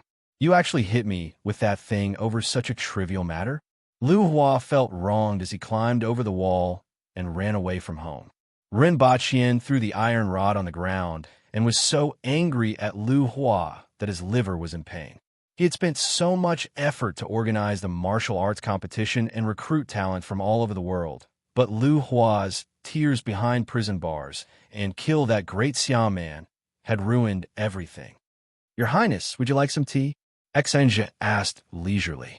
"I'm so angry that I'm not thirsty anymore." Ren Baqian rubbed his temples. Lu Hua was really troublesome. "Drink some tea to get rid of the heat," Xianja added, causing Ren Baqian to be slightly distracted. "Since when did you know this?" Ren Baqian turned his gaze to Xianja. She was still dressed as a bespectacled woman, but her glasses were different every day. Over the years, Ren Baqian would often put glasses on Xianja as if it was her only hobby. Oh no, only 2. As a result, the walls of Xianja's room in the palace were filled with glasses. A rough count showed that there were at least 800 of them, if not 1,000. She would change them every day. Xianja pushed up her glasses and thought for a long time before replying, "I've been suffering from excessive internal heat these days and have gotten pimples." Ren Baqian carefully sized up the pimple again and again, but he couldn't find it. Su Meijun sat in the bus and looked at the scenery on both sides. She suddenly had a thought. If you don't come to the imperial capital, you won't know the prosperity of the world. He had been to the imperial capital of the Great Xiao before, and although it was prosperous, it gave him a feeling of lethargy. It was completely incomparable to the imperial capital, which was full of vitality and vitality. Needless to say, the capital of the Great Xia dynasty was not even as prosperous as this place. Looking at the tall buildings outside, the plaques shining with various colors, the street lamps that were dozens of meters apart, the pedestrians wearing all kinds of clothes, and the smiles on many people's faces, this feeling became even stronger. "Hey, why aren't you leaving yet?" the junior sister asked loudly. "I'm stuck in a traffic jam. Everything about the imperial capital is good, but the traffic jam is terrible. It was better 2 years ago, but it's especially congested this year," the driver replied while drinking water. "Sigh, back in the day, I was also a tractor god on the highway. When I turned a corner, others couldn't even see my shadow. Now, I can't even move because of the traffic jam," the driver lamented. "And then, why aren't you driving the tractor anymore? Did you overturn and break your leg?" A warrior from the Yun nation who knew better laughed. "No, I was sentenced to half a year of hard labor for dangerous driving and intentionally injuring others." The driver chuckled. "Not many." That warrior from the Yun nation nodded. "No, I was racing with someone at that time. In the end, that person's car overturned, and I hit him when he fell out. That person was hospitalized for a month and sentenced to 3 months for dangerous driving. At that time, both of us were mining together. Those who hadn't experienced that period wouldn't know how lively the highway was at that time. The Transportation Bureau issued fines every day and became the richest department in the imperial court." Su Meijun listened while thinking silently. Sure enough, the people here were more energetic, even for a driver. "Brother Jiang, is there anything we need to pay attention to?" someone asked loudly. The person who was addressed as Brother Jiang was called Jiang Yu, and he was the son of an aristocratic family in the Yun nation. Upon hearing this, he said, "Just follow the rules. Also, don't fight. You will be punished regardless of whether you're right or wrong. If you have a conflict with someone, they're at a fighting arena in the city, and disputes are usually settled there. Also, the brothels in the city only sell their skills and not their bodies. If the lady likes them, they will keep you for the night. If they don't force them. It's different from other places," someone said with a smile. "Another thing is that you can go to any restaurant in the city, but it's best not to go to Shanhui House," Jiang Yu added. "Why? That's a place where the second and third generations of officials hang out. It's easy to get into trouble there," Jiang Yu said simply. In fact, it wasn't just getting into trouble. That place had almost become the Aboriginals' private property.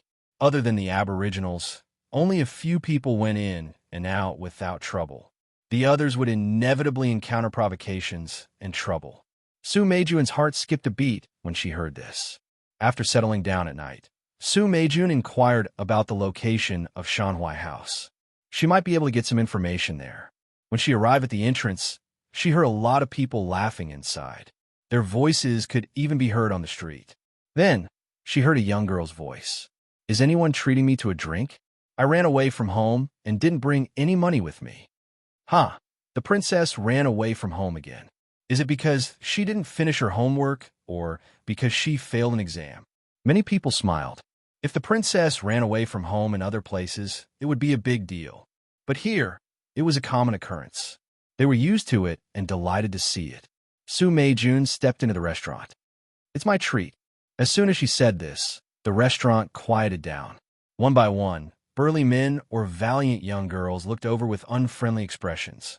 Even if the princess wanted someone to treat her to a drink, it depended on who it was. Could any Tom, Dick, or Harry treat the princess to a drink? "Brat, have you grown out all your hair?" a burly man provoked, causing a burst of laughter. "Why is it you again? You're so annoying." Honeysuckle looked over and immediately rested his chin on the table. He said impatiently, "Hey, brat, are you going to leave on your own, or should I throw you out?" A burly man immediately stood up. "I just want to ask you one thing," Su Meijun said sincerely. "Get out." A fierce wind came from the side. A slap was getting closer and closer to his face. Su Meijun's heart tightened. If this slap landed on someone else, their skull would probably be smashed. She immediately took 3 steps back and took another 3 steps forward. Then, She cupped her hands at Honeysuckle. Her retreat and advance were so fast that only after images could be seen. Su Meijuan's nickname was Light Rainsword. Other than her light rainsword technique, her lightness skills were also quite outstanding. Forget it, don't do anything. Honeysuckle waved his hand weakly to stop the burly man's next move. He raised his head and asked impatiently, "What do you want to ask?" Su Meijun didn't know if this question should be asked in front of everyone. He looked around and saw that everyone had an unfriendly expression on their faces. He knew that this was the only time he could ask. He lowered his voice slightly and said, "May I ask, Princess, if you know where Ma Hongyu, Double Ring Sword Jiang Zixi, Su Gongso, and other experts are now?" Honeysuckle looked up at him and was a little annoyed. "Is that all?" "Yes." Su Meijuan's heart jumped.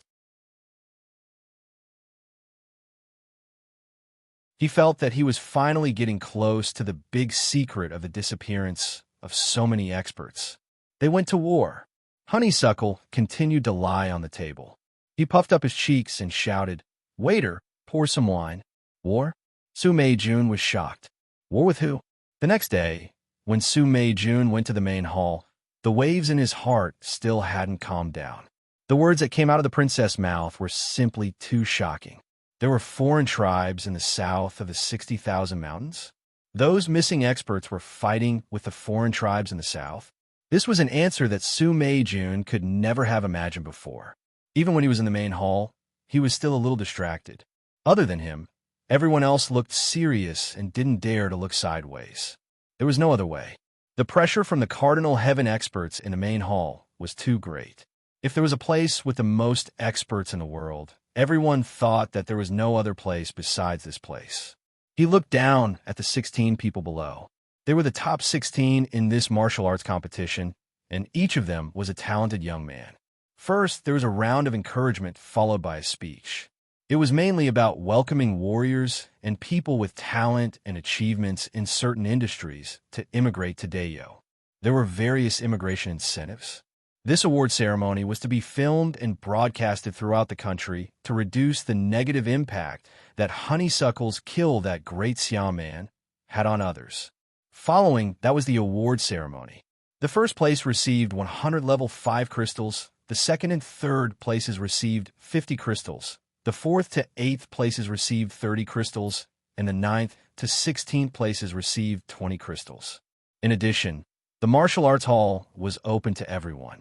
The top 3 could enter the second level, and the 4th to 16th places could enter the first level. The martial arts hall had collected many secret manuals from Tianjing Basin and the Yin Nation. There were also many collections provided by the Temple of Heaven and the Imperial family. There were tens of thousands of manuals, so it wasn't an exaggeration to name it after the martial arts hall. When Ren Baqian announced this news, everyone's eyes lit up. The martial arts hall had a fatal attraction to any warrior. Near the end, Ren Baqian asked in a magnanimous manner, "What other requests do you have?" Many great Xiao warriors were moved. They felt that this was a reward from the prince to the aboriginal warriors. At this moment, someone stepped forward. It was Jiang Zhong, who ranked 3rd in this year's competition. This made many great Xiao warriors nervous, as they didn't know why he was so unwise. "Your Highness, there's something I don't understand. Please enlighten me." Ren Baqian chuckled and said, "Ask away. I wonder where the top 100 experts in the world are now." Many people were shocked when they heard this. This was what everyone else wanted to know, but no one dared to ask this question under the gaze of so many Cardinal Heaven experts. Furthermore, he was asking the prince of another country. Su Meijuan's heart skipped a beat. Although he had just heard the answer last night, he still wanted to hear how the other party would answer.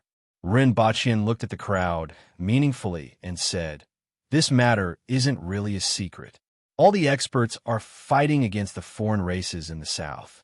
This is their responsibility, my responsibility, the responsibility of the people of Dayo, and also your responsibility." Ren Baqian didn't say too much, but he still roughly explained it. After hearing this, everyone had a look of horror on their faces. Only Su Meijun had a bitter smile on his face. He felt that all the trouble he had gone through these days was a joke. Furthermore, What he and the others had been thinking about all this time was a joke. The so-called big secret wasn't a secret at all. Then, he felt a surge of vigor in his heart. Those seniors had shed blood for the human race in the South, so how could he not cherish himself?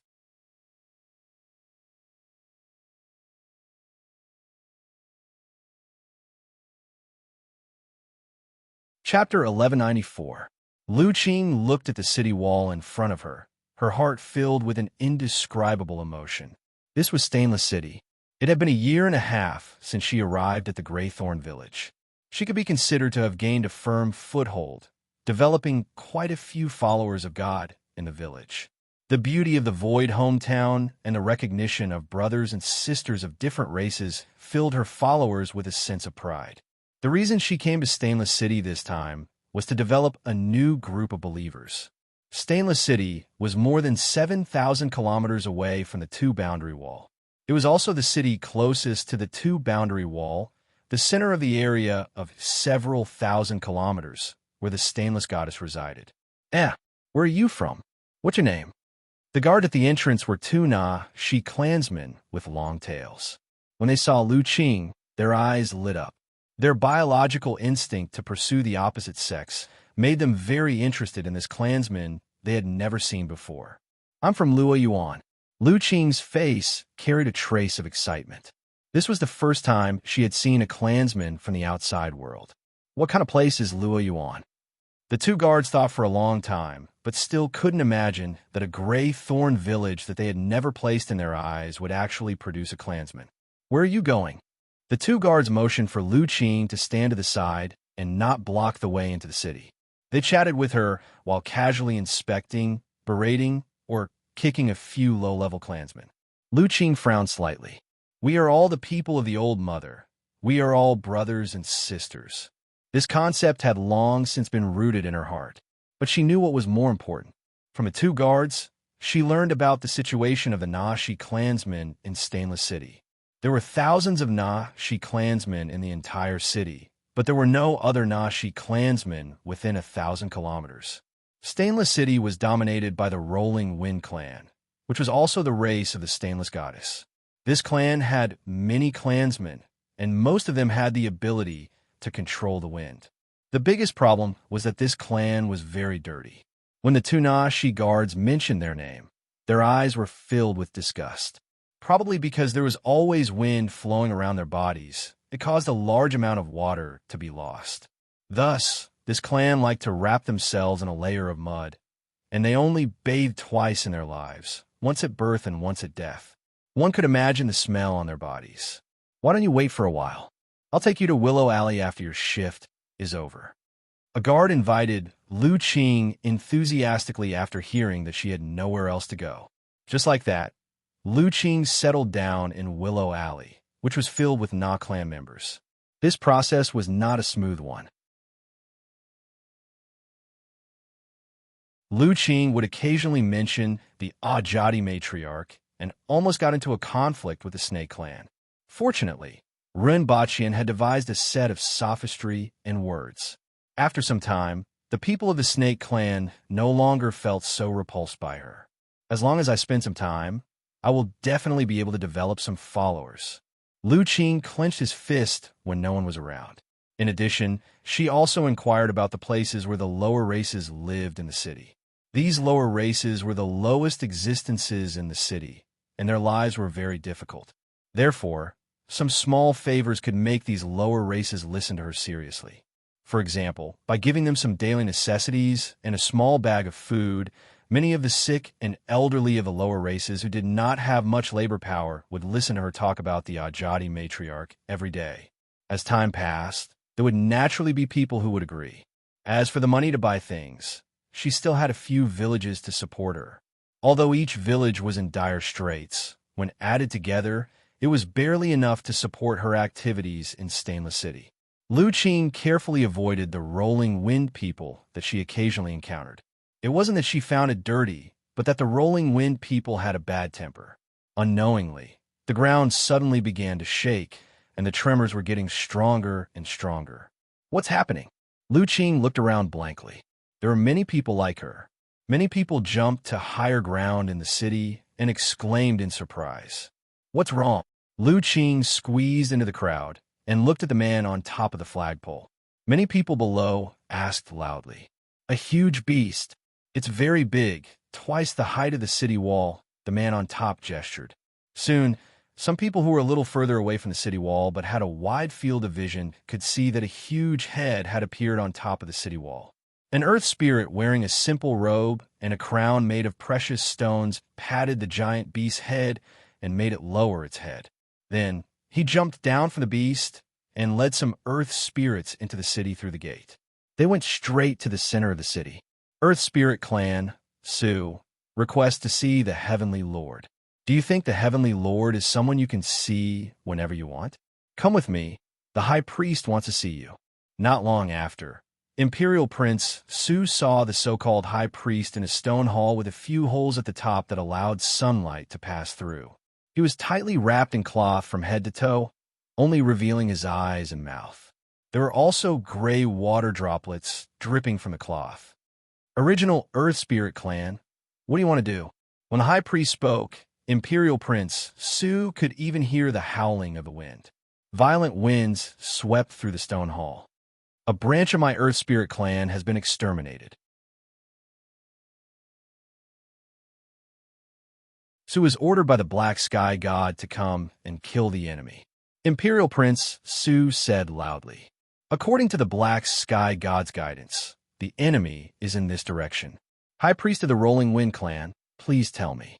The High Priest's slightly turbid eyes looked at Imperial Prince Su, and he let out a laugh that sounded like a bellows. "So that's how it is. Even if you didn't come, this old man would have sent people to investigate. Since that's the case, I'll let you guys deal with it yourselves. Go and kill. Where is our enemy?" Imperial Prince Su's eyes lit up, and he asked loudly.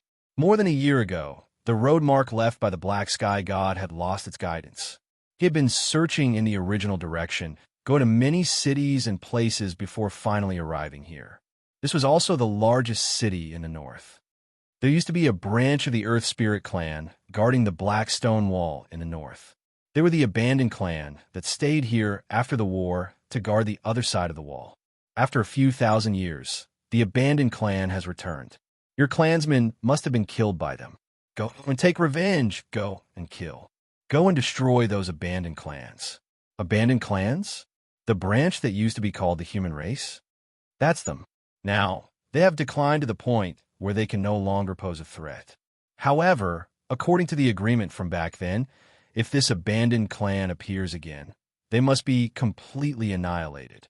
Without those kings, they still dare to come back. They really don't know what's good for them.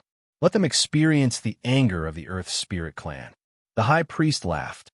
Since it was the agreement from back then, why did you let them go? Imperial Prince Su asked. Back then, other than a branch of the Earth Spirit Clan and a branch of the Thousand Bone Clan, there were still some sentries left outside the wall between the two realms. Some of them have already returned from outside the wall between the two realms. They first went to where the God of Six Gods is, then sent a message here. My Rolling Clan also just learned about it. If it's them, the Earth Spirit Clan definitely won't let them go. After Su heard about the enemy's message, he wore a cruel smile on his face and strode out of the main hall. The High Priest laughed like a bellows and then soaked himself in the pool, no longer paying attention to this matter. The Earth Spirit Clan, which had a powerful giant beast and a secret symbiosis technique, was definitely not something that the abandoned clan, who had lost their king and had stayed outside the wall between the two realms for thousands of years, could resist. In this way, he could save himself the trouble of mobilizing his troops and rations. Lu Qing didn't stay in the city for too long before he felt the same tremor again. However, this time it was far away. This direction is at Luoyuan village. Why would such a powerful giant beast go there?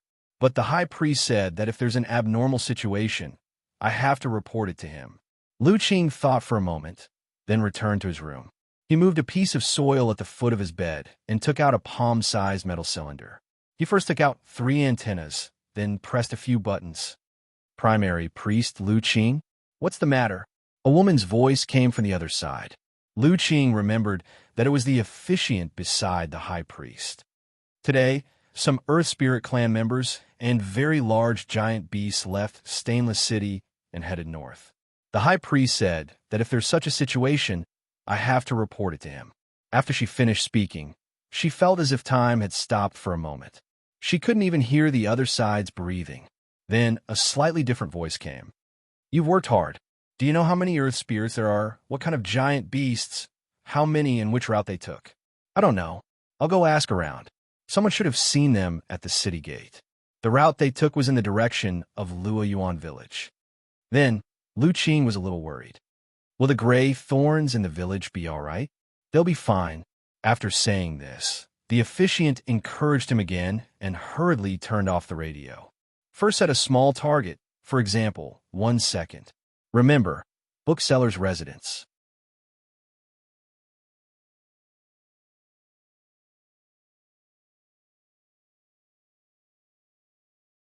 Chapter 1195. More than 5,000 kilometers away from Stainless City, in the mountains near the Greythorn village. Lin Dong fiddled with the control panel in his hands as he watched the crow-like bird fly away in a crooked manner. On the screen above the platform, the scene that Crow was looking at was displayed. This thing is really powerful. It can even make this. Lin Dong sighed. His mind immediately came up with 100 ways to use this thing to make it easier to preach.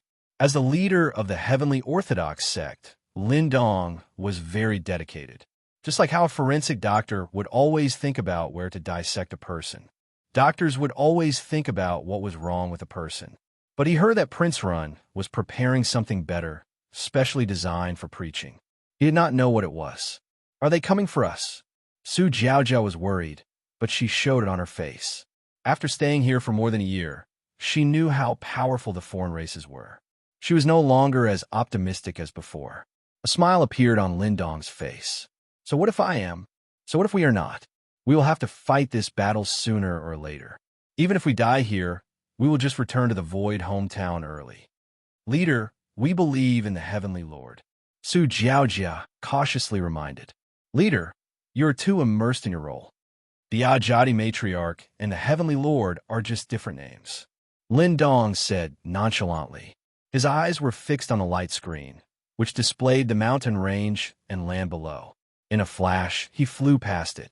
The vast fields and the villages in the distance were gradually getting bigger. If there is such a supreme existence in the world, then no matter what we call it, it will be it in the end, and it can only be it. So it doesn't matter who we believe in. Can't you see through it? Lin Dong asked. I only believe in you. Su Jiaojia's eyes were filled with affection, and her brows relaxed a lot. No, you, and the others only believe in our own hearts.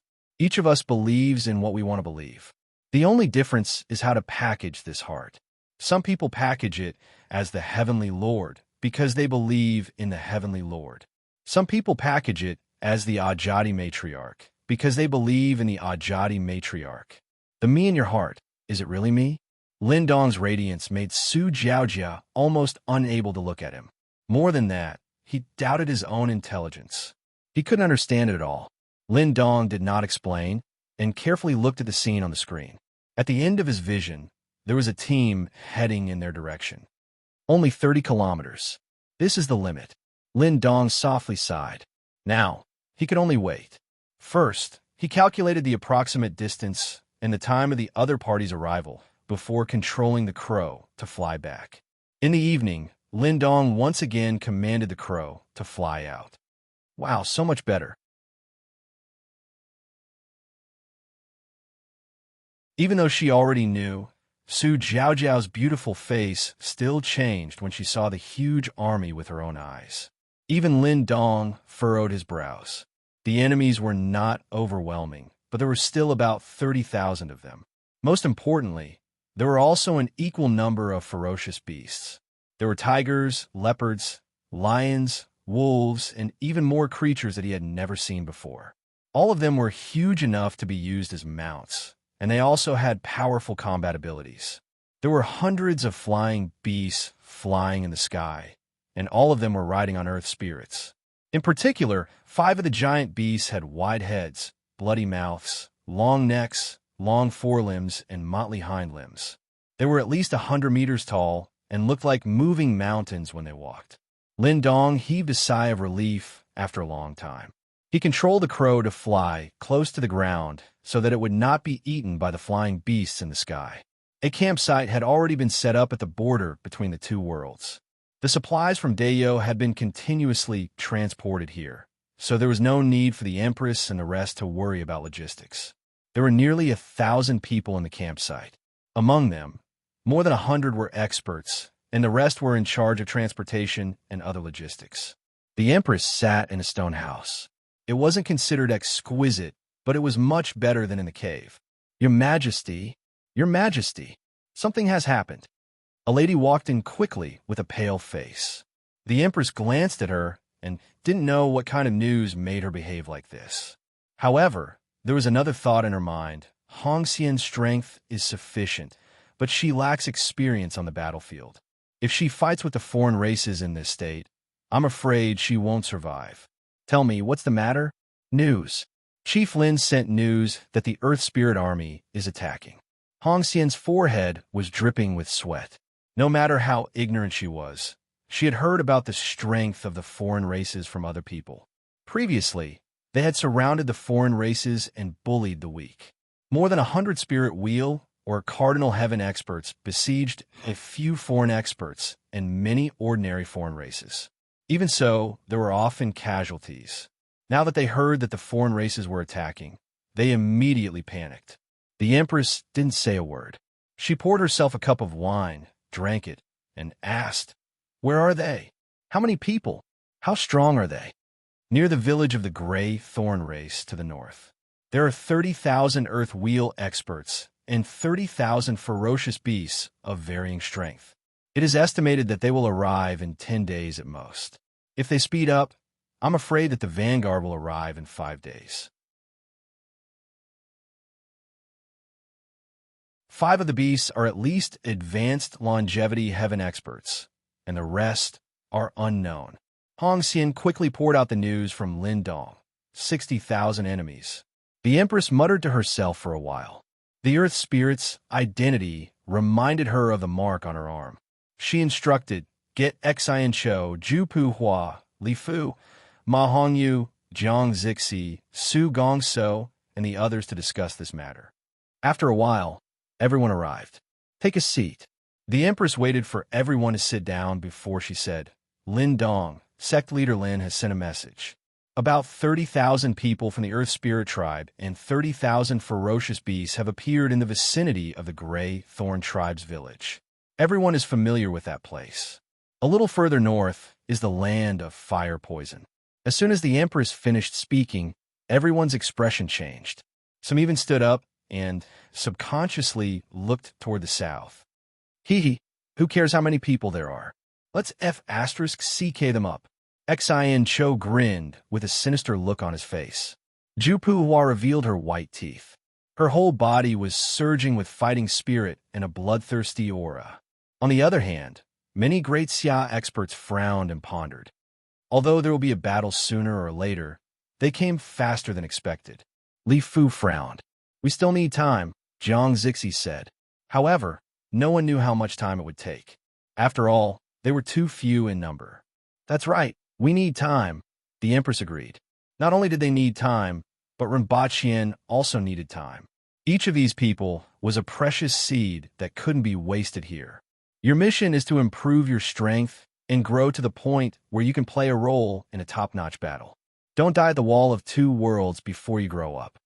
After speaking, the Empress looked around and said resolutely, "Give up here for now and lure them into the 60,000 mountains." The 60,000 mountains were extremely vast. As long as they were slightly off to the side, they would be able to get away from the supply routes and the aboriginals. In the meantime, they would use various methods to weaken the enemy. When they were weakened to a certain extent, they would be wiped out in one fell swoop. Not only could it reduce casualties, but it could also buy more time. In addition, find an opportunity to capture some alive, the Empress said after some thought.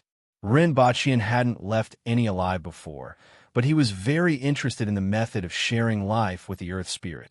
You're tuning in to the Romance Rendezvous YouTube channel.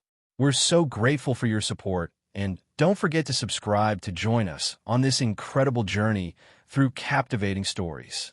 Your generosity through donations truly makes a world of difference, as it's the primary source of revenue that allows me to expand and enhance this channel for you. Thank you from the bottom of my heart for being a part of this adventure.